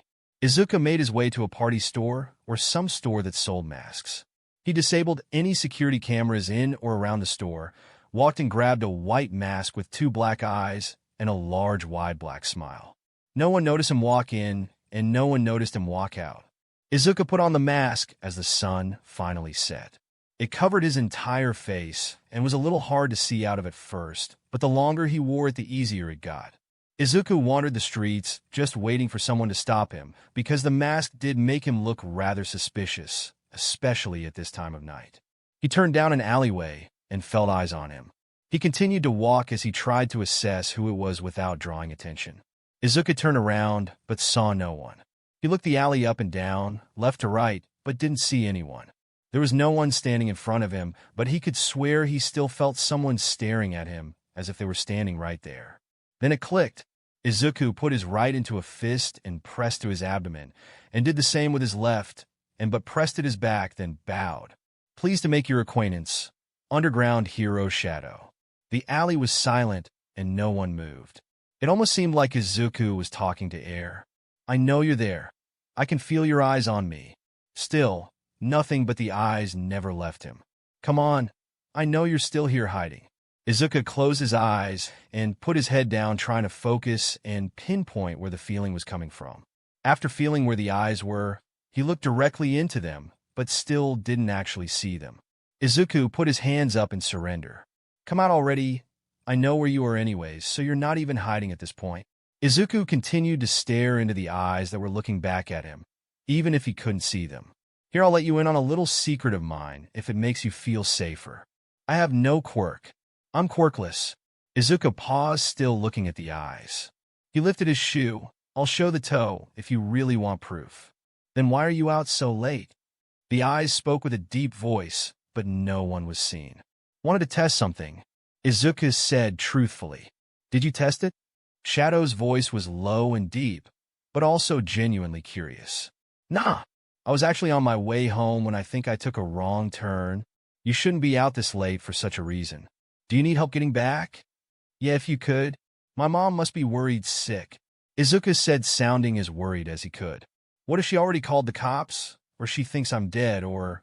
Izuku felt a hand on his shoulder and smiled underneath his mask. Don't worry, kid. I'll get you home safe and sound in no time. In front of Izuku was a silhouette of a person staring down at him. How long have you been out for? Izuku looked up at the silhouette. It's only been a couple of hours since I left. Thanks for helping me out. No problem at all, kid. How old are you anyway? 14, why? That is much too young for a kid like you to be wandering the streets this late at night. Like me? Izuku understood what he meant, but he tried to act like the innocent kid this hero thought he was.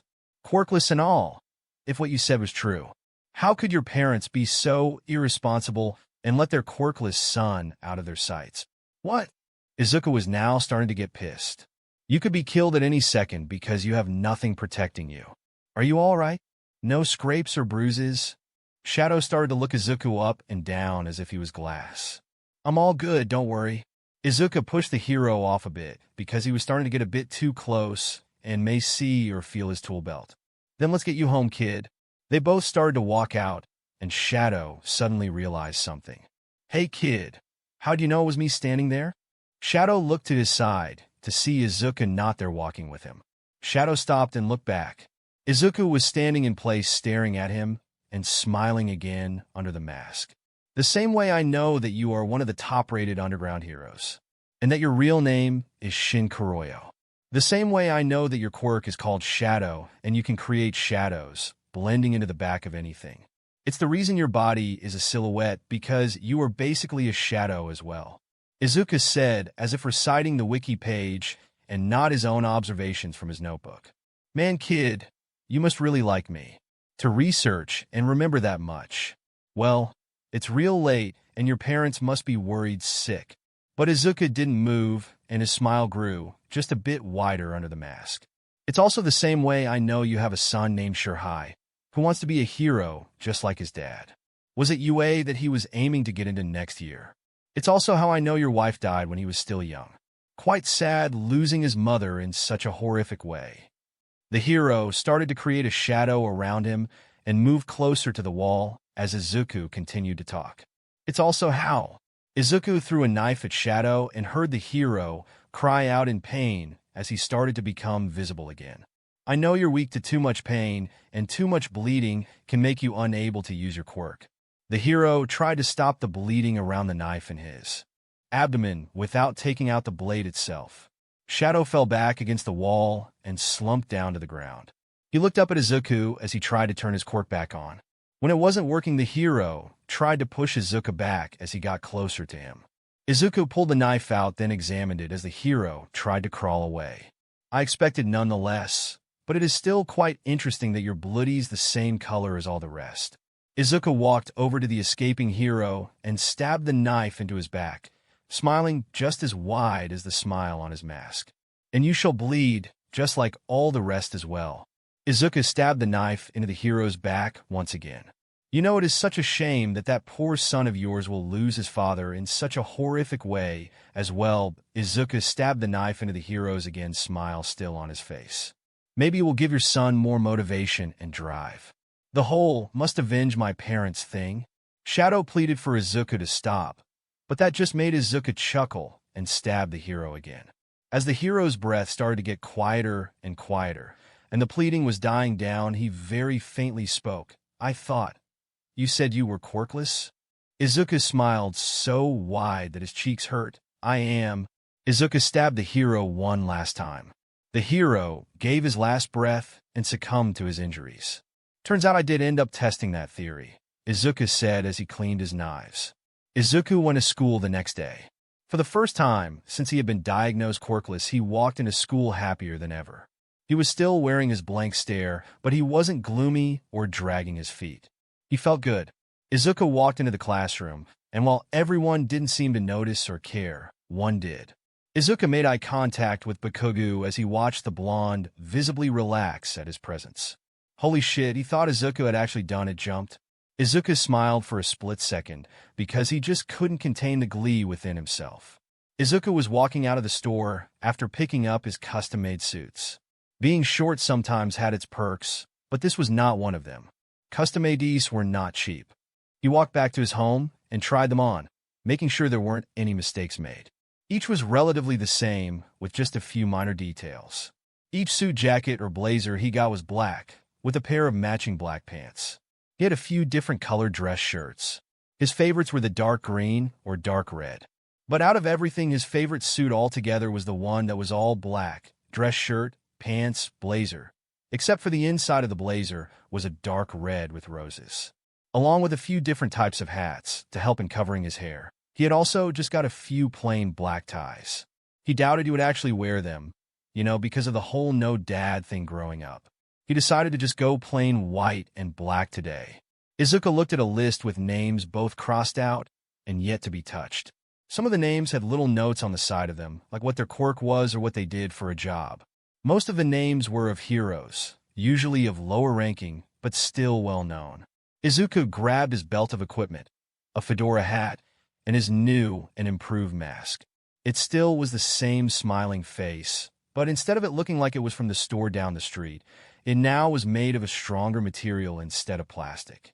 It had a leather strap that held the mask to his face, and tech built into it, which included but was not limited to a voice changer that made his voice sound deeper than it actually was. He looked down at the next name to be crossed out on the list, checked his phone to see if half the money was already transferred to his account, then left for the location he knew the hero would be. After taking a picture, Izuku crossed out Mr. Glassman's name from his list as the hero's blood pooled out from his lifeless body on the ground. The hero could make and manipulate glass but did not have very good hand-to-hand combat skills, so Izuku only had to get close enough, and the game was over for the hero. Izuku adjusted and dusted off his outfit, then picked up his hat from the ground, which had fallen off during the fight. He walked away without a scrape or bruise on him. Izuku pulled out his phone and contacted the person who had hired him. He sent them a picture of the body and a message that said the rest of the money sent over by the end of the week. Izuku walked home, staying mostly in the shadows to avoid any suspicion, changed into something more comfortable, then collapsed into his pile and fell asleep. Izuku walked into his class the next day, and as normal watched Bakugo make eye contact with him as he entered the room, then just as quickly look away. Bakugo had started a habit, without realizing it, with Izuku. Every time Izuku would walk into the room in the morning, Bakugo would look at Izuku, then look away, then basically ignore him for the most part, the rest of the day. Besides a few comments here and there, Bakugo himself had stopped bullying him completely. The people that hung around him were a different story. They still used him as a punching bag any chance they got. He didn't always just stand there, but would sometimes get just one hit in before having to put back up the act of being the weak, quirkless Deku, but now he knew how to take a punch and block one. Bakugo was finally starting to feel the guilt of his actions, and Izuku knew that. He was so afraid that Izuku was just going to go home that day and decide to end it just like that. That fear made him look and watch and make sure he saw Izuku walk in every morning. Izuku had caught on to this pretty much right away and found it fun to mess with him some days. Like waiting a few seconds after the bell rings to walk in, scoldings from teachers and threats to call home didn't much have an effect anymore. The look on Bakugo's face when he eventually walked in made Izuku laugh just a little every time. Or the days Izuku would miss because he was up all night planning or performing his next murder. So he either didn't sleep or just didn't hear his alarm go off. Missing school for a day or two didn't matter much to Izuku, but it was the opposite for Bakugo. The blonde didn't know if he should start searching for a body or wait to watch it on the news. The look of sheer relief Bakugo would show when Izuku walked in, before switching immediately to his usual scowl, almost were the highlights of Izuku's day. But while these little moments made him smile or laugh on the inside, they were only that moments, lasting no longer than a few seconds before his face changed back to impassive and his blood boiled just a bit. Bakugo feeling guilty, huh? Izuku didn't like it. Interesting to find out that after all this time Kacchan might actually be able to change, but he wasn't allowed to change into someone who is suddenly guilty. Bakugo wasn't allowed to just now feel the guilt for all he's done. Bakugo wasn't allowed to worry and hope Izuku walked into class the next day. He didn't deserve such a luxury. School had just gotten out and Izuku finished outrunning his bullies. He could easily beat them up or even kill them just for the fun of it, but he didn't feel like causing the unnecessary trouble for himself. He was walking home and checking his phone. The guy who had hired him to murder Mr. Glassman had finally transferred the rest of the money over. He looked at his account and realized that he had quite a lot saved up. Then a thought went off in his head. I can go back for Toshi. Izuku could afford to give Shinso a place to live outside of that house. He could give him anything now. Izuku knocked the top of his head with his fist. Why was he just now thinking of this? Why did it take this long? Shinso was struggling, and Izuku had just left him there to bear it alone for too long. Izuku was going to get him out of that house. Izuku started the next day, trying to get his friend back. He went to his school and waited outside the gate right as the school was ending for the day. Izuku had skipped school just so he could get here on time. As kids, either the same age or younger than him, started pouring out of the gate, he waited and looked for a puff of purple hair to walk by. But it never happened. It had gotten dark, and Izuku was still there waiting, but he never saw him. He checked the time, and it was almost 10. They weren't allowed to stay out anywhere near this late. So that meant Shinso either skipped or didn't leave the house, or worse Izuku shook his head. He couldn't allow himself to think like that. Izuku came back the next day, and waited just as he had the day before. He waited as everyone walked by and looked at him. Waited for his friend. But again he didn't see him. So Izuku came back the next day, and the day after that, and the day after that, and the day after that, but no Toshi. He sat outside his school for a whole week. Not once did he see his friend. Izuku knew he had the right school. So why wasn't he here?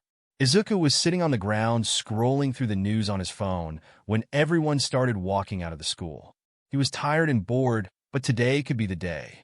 Izuku was scrolling through an article and occasionally looking up, watching to see if he spotted the purple hair of his friend. He looked back down at his phone when a group of girls walked up to him. He paid them no mind and just continued to scroll, then look up and search for a few seconds, then look back down at his phone. They started whispering among themselves. How long has he been here? Who is he? He's a middle schooler like us if the uniform is anything to go by. Who is he waiting for? Is he waiting on a girlfriend?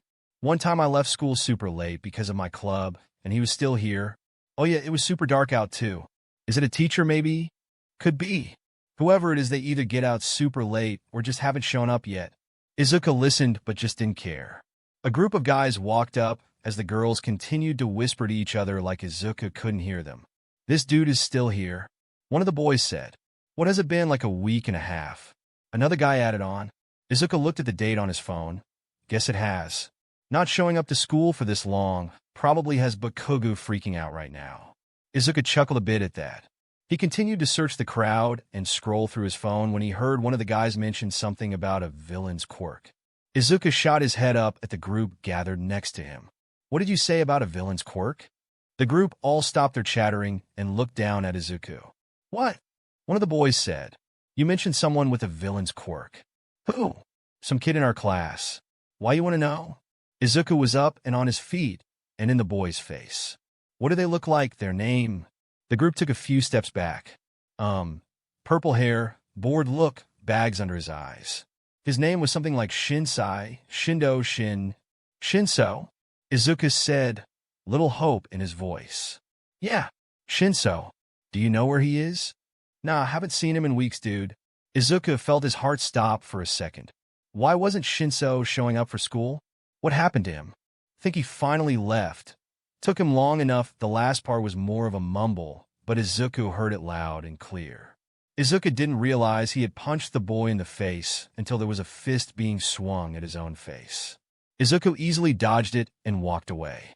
Someone, he assumed one of the other boys, came running up behind him yelling and throwing another punch. Izuku just stepped aside as the momentum of the punch carried the boy forward. Izuku stepped behind the kid and kicked his back. The kid fell to the ground, and Izuku just walked around him. A few more kids came up behind him trying to pick a fight, but not knowing who their opponent was, were dealt with like they were nothing. Izuku makes money killing pro heroes. A few middle school boys are nothing. Izuku went home, packed his school bag with a change of clothes, his notebook, and his knives, then closed the storage container behind him. He never thought he would return to that place, but he just wanted to get his friend back. He knocked on the door to his foster house. A few seconds later, the door clicked, then opened. Sir answered the door and stared down at him. Brat. Izuku tried to look as sorry as possible. I'm sorry I left. I realized I was wrong. Can I come back? Izuku said quickly as he stared at the ground. He slowly looked up to see a smile forming across the man's face. Sir licked his lips, and Izuku felt a chill go through his spine. Sir stepped aside and let Izuku in. Izuku felt his eyes on him. Room is in the same place. All the same rules apply. Izuku started to walk to his old room, ready to see Shinso again. He was surprised he didn't get yelled at or beat or brat. He heard Sir say behind him. Izuku froze. He slowly turned around, but when he did, Izuku got a boot to the stomach. It knocked the wind out of him and sent him flying backward onto the ground. Who do you think you were leaving like that? And leaving a note? Sir started to laugh. You think your quirkless ass can threaten anyone? That's hilarious. Izuku looked up at Sir as he held his stomach on the floor, trying to breathe. Sir walked over to Izuku and kicked him in the stomach just as he was starting to breathe regularly again. I'm quite surprised you survived as long as you did, but I knew you would come back. Sir bent down, went to grab his leg, but Izuku curled them in and started to scoot back, ever so slightly. This caused Sir to slap him. Ma'am walked in just then and looked at Izuku, letting out a small snort. "You're back. Shocked you survived. Wish you hadn't come back, though. We were getting the checks just fine without you." She walked into the kitchen. Sir stood up and just shooed Izuku off with his hand. Izuku got up and walked down the hallway to his room. He stood in front of the door, trying to rehearse an apology for Shinso. He took a deep breath, grabbed the doorknob, and opened it. Izuku looked at the bed, but no one was there. Shinso wasn't there. Izuku sat on his old bed and stared at the old bed of his friend. He wasn't there. Why wasn't he there? Shinso was gone, and he had no clue where he had disappeared to. The door opened a few minutes later, and Sir peeked in. He looked at Izuku staring at the bed and let out a chuckle. "Your friend left a month after you did. Your little threat didn't work either. We got him a new muzzle right away. Way better than the last two. That thing was solid and took 2 people to take it off. Considering he didn't leave it behind and couldn't take it off without help, he probably still has it on." Izuku's heart dropped. They hardly fed him before he was there, and if he couldn't take off his muzzle, how was he eating? That means that before Shinso had left, he already was malnourished. He can't talk with a muzzle on, so how was he supposed to ask people to take it off? People were afraid of him at school, so they wouldn't take off the muzzle for him. And with the muzzle on, people that didn't even know him would probably be afraid of him as well. Shinso would never be able to take off the muzzle without outside help, and yet he wouldn't be able to get said help because people are too afraid of him. Izuku started to hyperventilate. He was dead. Shinso was dead. His only friend was dead, and there was nothing he did to prevent it. Why did he have to be such a coward and run away without even thinking of him? Why hadn't he taken him with him? He thought he had finally gotten stronger, but he was wrong. He had let the one person he had left die. He was just as weak and quirkless as ever. His mom was dead because of him, and now Shinso as well. Why couldn't he ever do anything right when it came to keeping the only good people in his life alive? Izuku hadn't realized he was mumbling under his breath as he zoned out looking at Shinso's bed. He felt something touch his leg, and he suddenly came out of his thoughts and looked down at a hand. Sir was sitting on the bed right next to him, rubbing his leg and staring at him. He felt something cold touch his back and begin to make its way around to his stomach. Izuku tried to keep from zoning out, but couldn't help it as he looked at the bed across from him. Izuku walked through the door to the room and fell against the door right as he closed it, mumbling, "I somehow managed to outrun everyone today." Shinso looked up from the papers on his bed, muzzle now off, and looked at Izuku as if a god had just entered his room. He tapped the bed, getting Izuku's attention. Izuku walked over and sat down. "I'm so glad you're finally here, because I have no clue what I'm doing," Shinso signed. Just in case Ma'am was walking around near the door, Izuku looked down at what he was doing, saw the problem, then immediately got to work explaining how to do it. By the time the worksheet was done, Shinso was a pro, and Izuku was being thanked profusely. "Wait, so you're saying you accidentally slipped right as the guy punched you?" Shinso whispered as he tried to hold back his laughter. "And because you slipped, the dude punched the wall you were leaning against." "Yeah, I think he broke his wrist or something." They both burst out laughing, then quickly covered their mouths. Shinso put his face in his pillow as he continued to laugh as hard as possible. They are probably going to get a call about this, but the beating will be worth it this time. The look on that kid's face was hilarious. They both laughed so hard they tired themselves out and fell asleep. "Honestly, Izuku, you're so much cooler than any quirk I could think of. I wish I can be as strong as you someday," Shinso said before falling asleep for the night. Maybe if he didn't have that villain's quirk. What? Izuku focused back into reality. He felt an arm wrapped around his back and looked down to 2 hands on his chest. Izuku slowly reached under his pillow. The hands moved up and down before starting to make their way down. You're lucky he had that muzzle on, because he would have easily taken advantage of your weak. Izuku grabbed the handle of one of his knives under the pillow and stabbed it into one of the arms on Sir. He quickly pulled away from Izuku, but before he could even start to cry in pain, Izuku drove another knife into Sir's throat. Sir fell out of the bed to his knees as he tried to keep the blood from pouring out of his throat. Izuku got up, leaving Sir wriggling in agony on the floor with the 2 blades still in him. Izuku walked into the living room where Ma'am was sitting on the couch watching TV. He came up behind her and put a knife to her throat. "Get up," Izuku said with a flat tone. She didn't move. She started to shake a bit, but a small chuckle escaped her mouth. Izuku plunged the knife into her right shoulder. She let out a yelp of pain, and Izuku could feel the tears running down her cheeks as he covered her mouth. "Sho," I said, "get up." His voice raised a bit. She did as commanded.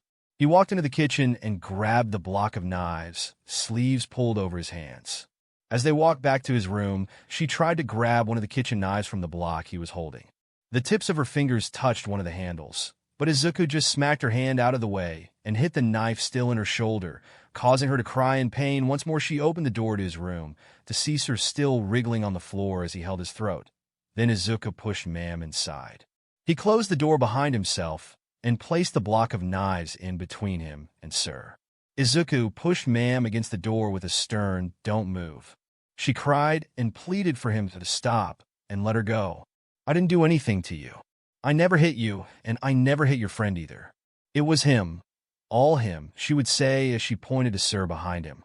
She then stopped, and a smile began to grow on her face. Izuku stepped to the side right as a knife came thrusting at him from behind, and then watched as it went right into Ma'am. She looked down at the knife now buried in her stomach, and then up at her husband. Her knees buckled under her, and she collapsed to the floor. "No, no, no, no." Izuku heard Sir gurgle and cry as he watched the life leave his wife's eyes. Sir turned around to face Izuku and was ready to dive for another knife, but was too slow. Holding it by the blade, Izuku threw one of the kitchen knives. Sir looked down to a knife in his chest, then looked up at Izuku, standing some distance away. Izuku watched as Sir fell to the floor and onto his side as the last of his life left his eyes. Izuku left the room, grabbing the doorknob with his sleeve. He walked back in with a few tissues from the bathroom. He removed his knives from both Sir and Ma'am and replaced them with a kitchen knife, which he grabbed using the tissues. He wiped off his knives and put them back in his bag. He stepped around the bodies and out the door of the room, looking at Shinso's bed one last time before walking down the hall to the bathroom. He flushed the tissues down the toilet, then left the house. As he walked home, he still felt the anger inside of him from when he was killing Sir and Ma'am. He wished he had killed them in more of a way they deserved, but he couldn't risk their deaths possibly leading back to him. It was dark when Izuku got home, so he threw his bag to the floor and put on his vigilante outfit. He wanted to kill something or someone, but didn't want to slip and end up making a mistake due to his emotions being in the state they were. He rushed out and ran across town, then up a fire escape and onto a roof. He was listening, trying to hear for someone he could punch. He jumped over to the next roof and then to the next. Hearing nothing, he continued to jump. As Izuku flew from rooftop to rooftop, he hadn't realized when he had stopped trying to listen for someone to beat, and instead was just soaring. Izuku let himself go as he jumped. The feeling of freedom was back. Shinso should be the one feeling this, he thought. Izuku landed, ran, and jumped. He closed his eyes and was in the air as he felt the warm tears slowly spill down his face. Izuku opened his eyes to land, but missed his footing. He tried to grab the ledge, but slipped and began to fall backward. Nothing has changed, he thought. Izuku was still as weak as ever. Couldn't even catch himself from falling. At least now he'll get to see his mom again, and get to apologize to Shinso for leaving him behind. He closed his eyes once again, accepting death. But death never came. Izuku felt something wrap around his abdomen, catching him in time. Izuku annoyingly looked at the cloth rope that had saved him, then immediately tried to get it off. The cloth rope wrapped around Izuku tighter and started pulling him up. The cloth rope wrapped itself around Izuku even tighter as he continued to fight it more and more. The one time Izuku wasn't asking for a hand, someone just had to reach out and give him one. With both of his arms pinned to his sides, there wasn't much he could do besides just wiggle around and try to free himself. Izuku fought and struggled to try to just free at least a hand so he could grab one of his knives from his tool belt, but to no avail. He continued to struggle and was almost at the top when he finally freed one of his arms. Izuku quickly reached down, grabbed a knife from his waist, and began cutting away. He cut the last bit of the rope left and immediately felt himself begin to fall again. Izuku closed his eyes, ready to meet his mom and friend. But that too was short-lived. Izuku felt something grab onto the front of his hoodie. Izuku let out a deep sigh. Why couldn't he just die in peace? He started squirming around some more. Kid, stop struggling. I can't pull you up if you keep moving like that. Came a deep, raspy voice. That's the point, Izuku yelled, sounding done as he threw his arms out behind him. Izuku finally opened his eyes and looked at the man trying to pull him up. Wearing all black, long hair, yellow goggles, and the scarf he knew he had recognized. Izuku felt his body go limp as he gave up. Damn it! Why'd it have to be you of all people? Izuku cried out. He felt his body get pulled over the ledge of the roof. What's that supposed to mean? Eraserhead said, sounding a bit offended. I find out my friend is dead. Then I slip, causing me to fall, and at the moment decide, hey, this is how I go out. I didn't expect to be saved by the one guy we both spent nights talking about and idolizing. Izuku let out a sigh and threw his head back before leaning back on his hands and looking at Eraserhead. So you can clearly see my predicament here. Eraserhead lifted one of his eyebrows as he looked at the kid questioningly. How did he and apparently his friend know of him? The bigger question, though, was who was this kid, and did he seem familiar? Wait, you're that green Nightwalker vigilante I've been hearing about. Close enough. I'm pretty sure the press is calling me the Emerald Nightwalker. But yeah, that's me. Nice to meet ya, Izuku said, sounding bored, which was the complete opposite of what he thought he would sound like meeting his favorite hero for the first time. Izuku held a loose hand out as if to shake, but before the hero could even touch him, he pulled it back in and made sure his mask and beanie were still on. Izuku stood up and picked up the knife he had used earlier, which was just laying on the floor. Now, if you'll excuse me, Izuku backed up near the edge of the roof. I'd much rather get back to what I was doing. He spread his arms out and leaned back. Oh, no you don't, Eraserhead said as he quickly took hold of the front of Izuku's hoodie. Izuku looked down at the hand before grabbing at it and trying to get it off. Come on, man. But the hand never let go, and Izuku couldn't get it off. Can't let you die. Sorry, kid. Izuku let out a sigh and walked forward and away from the edge. Izuku laid down and put his arms and legs out. You know, I don't like you very much right now. Izuku stared up at the night sky. I know, Eraserhead said tiredly as he sat down next to him. But one day you might thank me for today. You better hope so. Izuku let out a sigh. It should be him meeting you, not me. Izuku mumbled under his breath as he felt tears start to prick at his eyes. He let them run down the side of his face for a little bit before sniffing and wiping them away with his sleeve.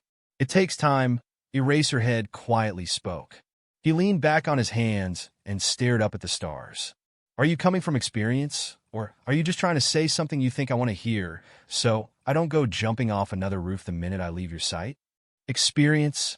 Izuku looked over at Eraserhead for a second, watching him twiddle his thumbs a bit as he stared at the sky. Izuku heard a sad tone escape from the hero as he hesitated to speak. High school. Villain attack from out of nowhere. Are they ever not from out of nowhere? Izuku was now sitting up and had his legs crossed in front of him. His head rested on his hand as he listened. Eraserhead looked at him with a scowl for being interrupted before continuing. The point is, I lost one of my closest friends that day, and it took a lot of time for me to move on. Eraserhead paused as he thought about his past, then a faint smile formed on his lips before quickly vanishing. Luckily, I was surrounded by people that cared. It's thanks to them that I am both alive and where I am now. Izuku let out a small chuckle, but that just made the dam burst, and a laugh sounding like that of a maniac escaped him. The hero furrowed his eyebrows.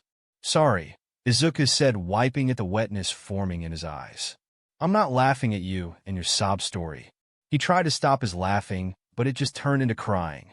But it's just that Izuku tried to get out.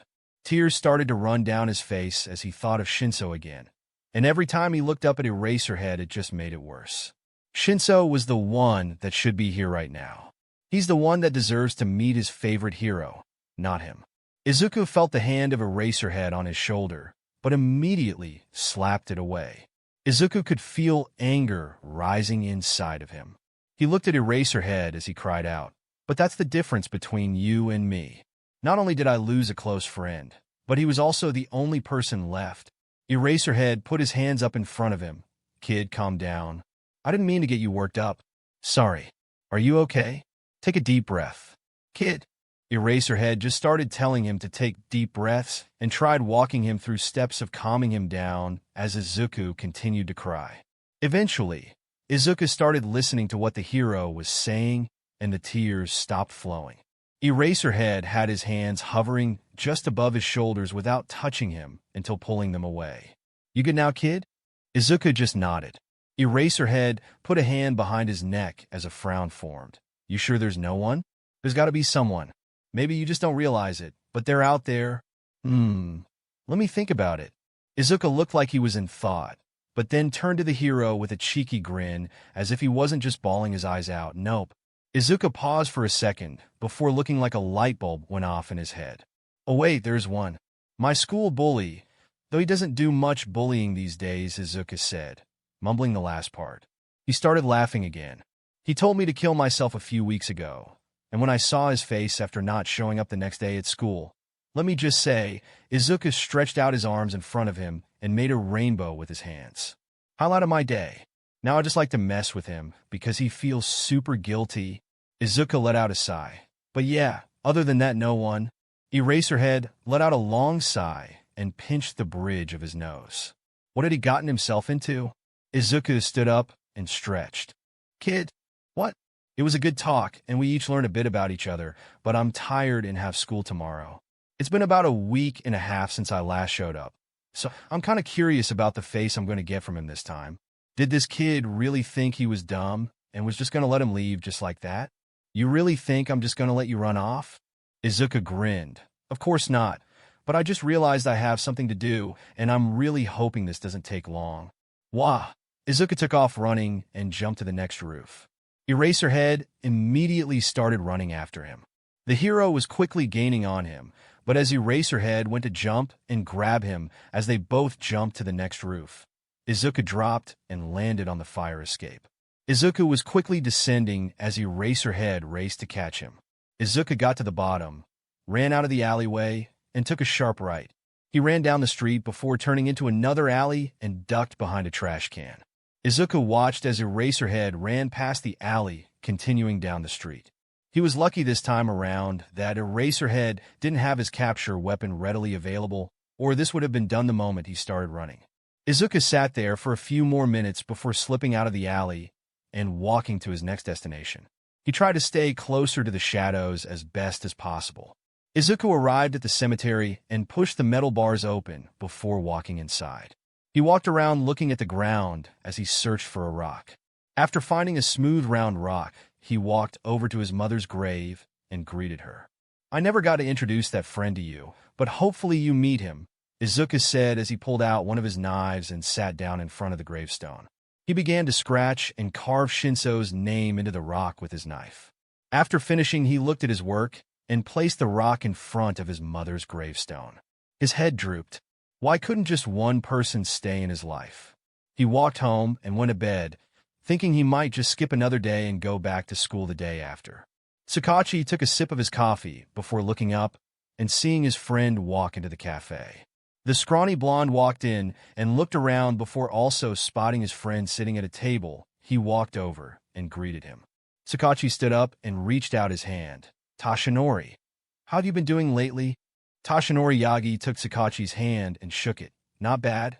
What about you?" Kacchan put a hand on the back of his neck and gave a tired smile. "As best as I can." Both men sat down, and a lady came by offering to refill Kacchan's cup while also taking the order of Tashinori. They both chatted until the question of work eventually came up.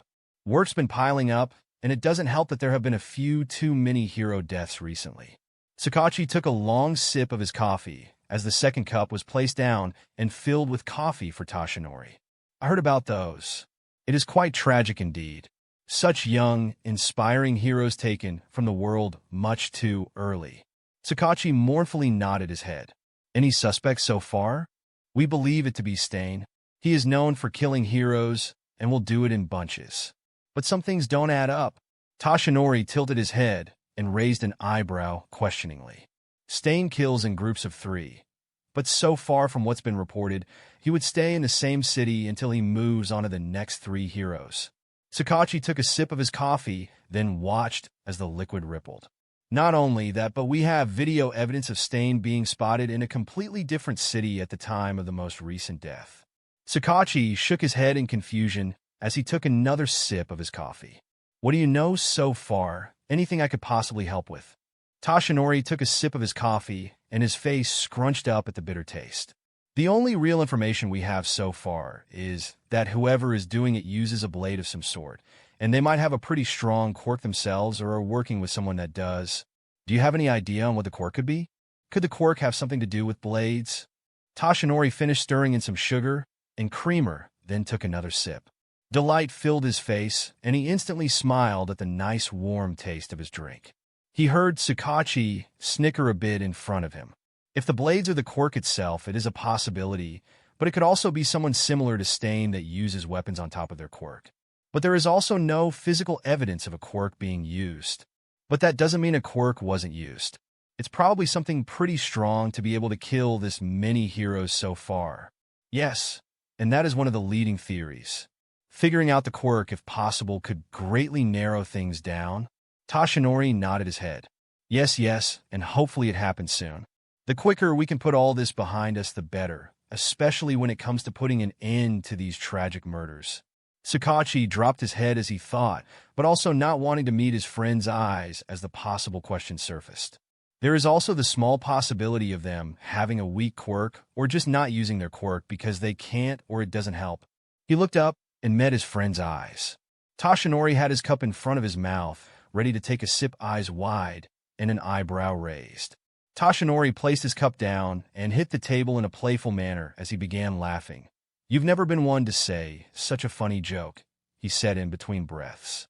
He calmed down and wiped the tears from his eyes and took a sip of his coffee, smile still on his face.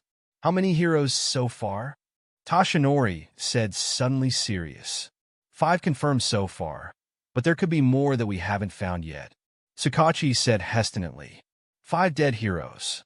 There is no possible way someone with a weak quirk can take down 5 trained heroes, Toshinori scoffed. Even more unlikely if a quirk wasn't used at all. That doesn't mean... Kacchan burst out, then paused as Toshinori stared at him from across the table. He spoke again a bit quieter. That doesn't mean we can rule out the possibility. It is possible. I seriously doubt that.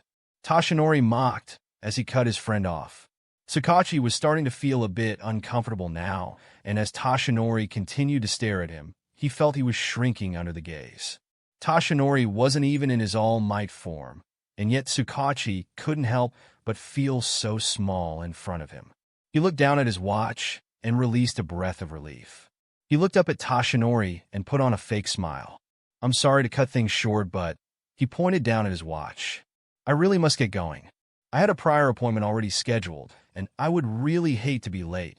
Kacchan wasn't lying, but he still didn't like that he was using this as a reason to essentially try to run and leave. Toshinori wore an apologetic smile. I'm so sorry. I didn't mean to call you on such short notice and then end up keeping you this long.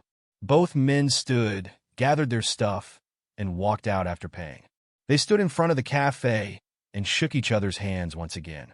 It was nice to see you again, and now that I'm in town, you'll probably be seeing more of me. Toshinori smiled. You as well. Whenever you want to meet up again, just give me a call. Kacchan waved to his friend, and they both parted ways. Shinso awoke to the blaring of his alarm and slowly rolled over to turn it off. Laying in bed for at least another 10 minutes, he eventually sat up and tried blinking the grogginess away. The smell of coffee reached his nose and pushed him to get the rest of the way out of bed. Dragging his feet out of his room, he walked into the kitchen still half asleep. Izuku was standing by the coffee machine, waiting for the lifeline to beep, signifying it was done and ready to drink. Shinso pulled out a chair and sat down at the table. He put his head in one of his hands as his elbow rested on the table. Shinso hadn't realized he'd spaced out a bit when a mug filled with happiness was placed in front of him, bringing him back. Izuku was standing next to him, just staring forward and taking sips out of his mug. He was still sort of waking up along with Shinso. Kacchan is going to be swinging by to pick us up in about an hour. So, just be ready by then. Shinso sat there for a second thinking, but also trying to get his mind in order. Was this really happening? It shouldn't be just him. It should be Izuku here with him. Why did he have to leave? No, he left for a reason. He wasn't running away, right? He wasn't running away from me. No, they were friends, each other's only friends. Shinso felt Aizawa's hand on his head, knocking him out of his thoughts. He took a big gulp of his coffee before looking up at Aizawa. Are you really going to adopt me? Aizawa raised an eyebrow. Kid, we've been over this. Nothing's wrong with your quirk. You have nothing to worry about. And you finally deserve to be in a good home. You've already been staying with me, for a few weeks anyway. You basically already live here. Aizawa shot back the rest of his still very much hot coffee, then ruffled Shinso's hair and walked off to get ready. Shinso sat there for a little bit to actually enjoy his drink of pure bliss before eventually going back to his room and also getting ready. Kacchan was just a few minutes late, but it didn't matter much. Aizawa and Shinso jumped in the car and drove. They arrived about 30 minutes later at the house he didn't realize he would return to. Kacchan, Aizawa, and he walked up to the door of his last foster house and rang the doorbell. After a few seconds of no answering, Aizawa rang it again, but there was still no answer. They shouldn't be at work yet. I'm pretty sure I got the time right, Kacchan said as he checked his watch. Kacchan knocked on the door, and in response, it slowly cracked open. Kacchan and Aizawa looked at each other before both nodding to each other. Kacchan held his hand over his holstered gun and with the other hand slowly pushed the door open, calling out a hello as they all stepped in. As they walked farther and they all separated. Kacchan and Aizawa walked over to look at something they saw on the ground, and Shinso going off to his old room. Shinso stood in front of his old room, took a deep breath. A trembling hand reached for the doorknob, then turned it. Shinso opened the door, and his eyes widened. He turned towards the hallway. Hey guys, you might want to come see this. Kacchan and Aizawa came running down the hall. They all looked into the room as Shinso slowly pushed the door back open. I don't think you're going to be getting those signatures that you needed, Shinso said as all three of them looked at the two bodies laying on the blood-stained floor. Thank you for joining us on this journey through What If Deku Became the Most Feared Villain. We hope you found it as captivating as we did. A big thank you to Toast Spaghetti and Thoven for creating such an engaging story. Don't forget to visit their profile on archive.org for more fantastic works. The link is in the description below. If you enjoyed this video, please give it a thumbs up, share it with your friends, and subscribe to Zenin Fanfics for more intriguing explorations into fanfiction and fantasy. Your support helps us create more content like this, and we love hearing your thoughts and suggestions in the comment section. See you soon in the next video.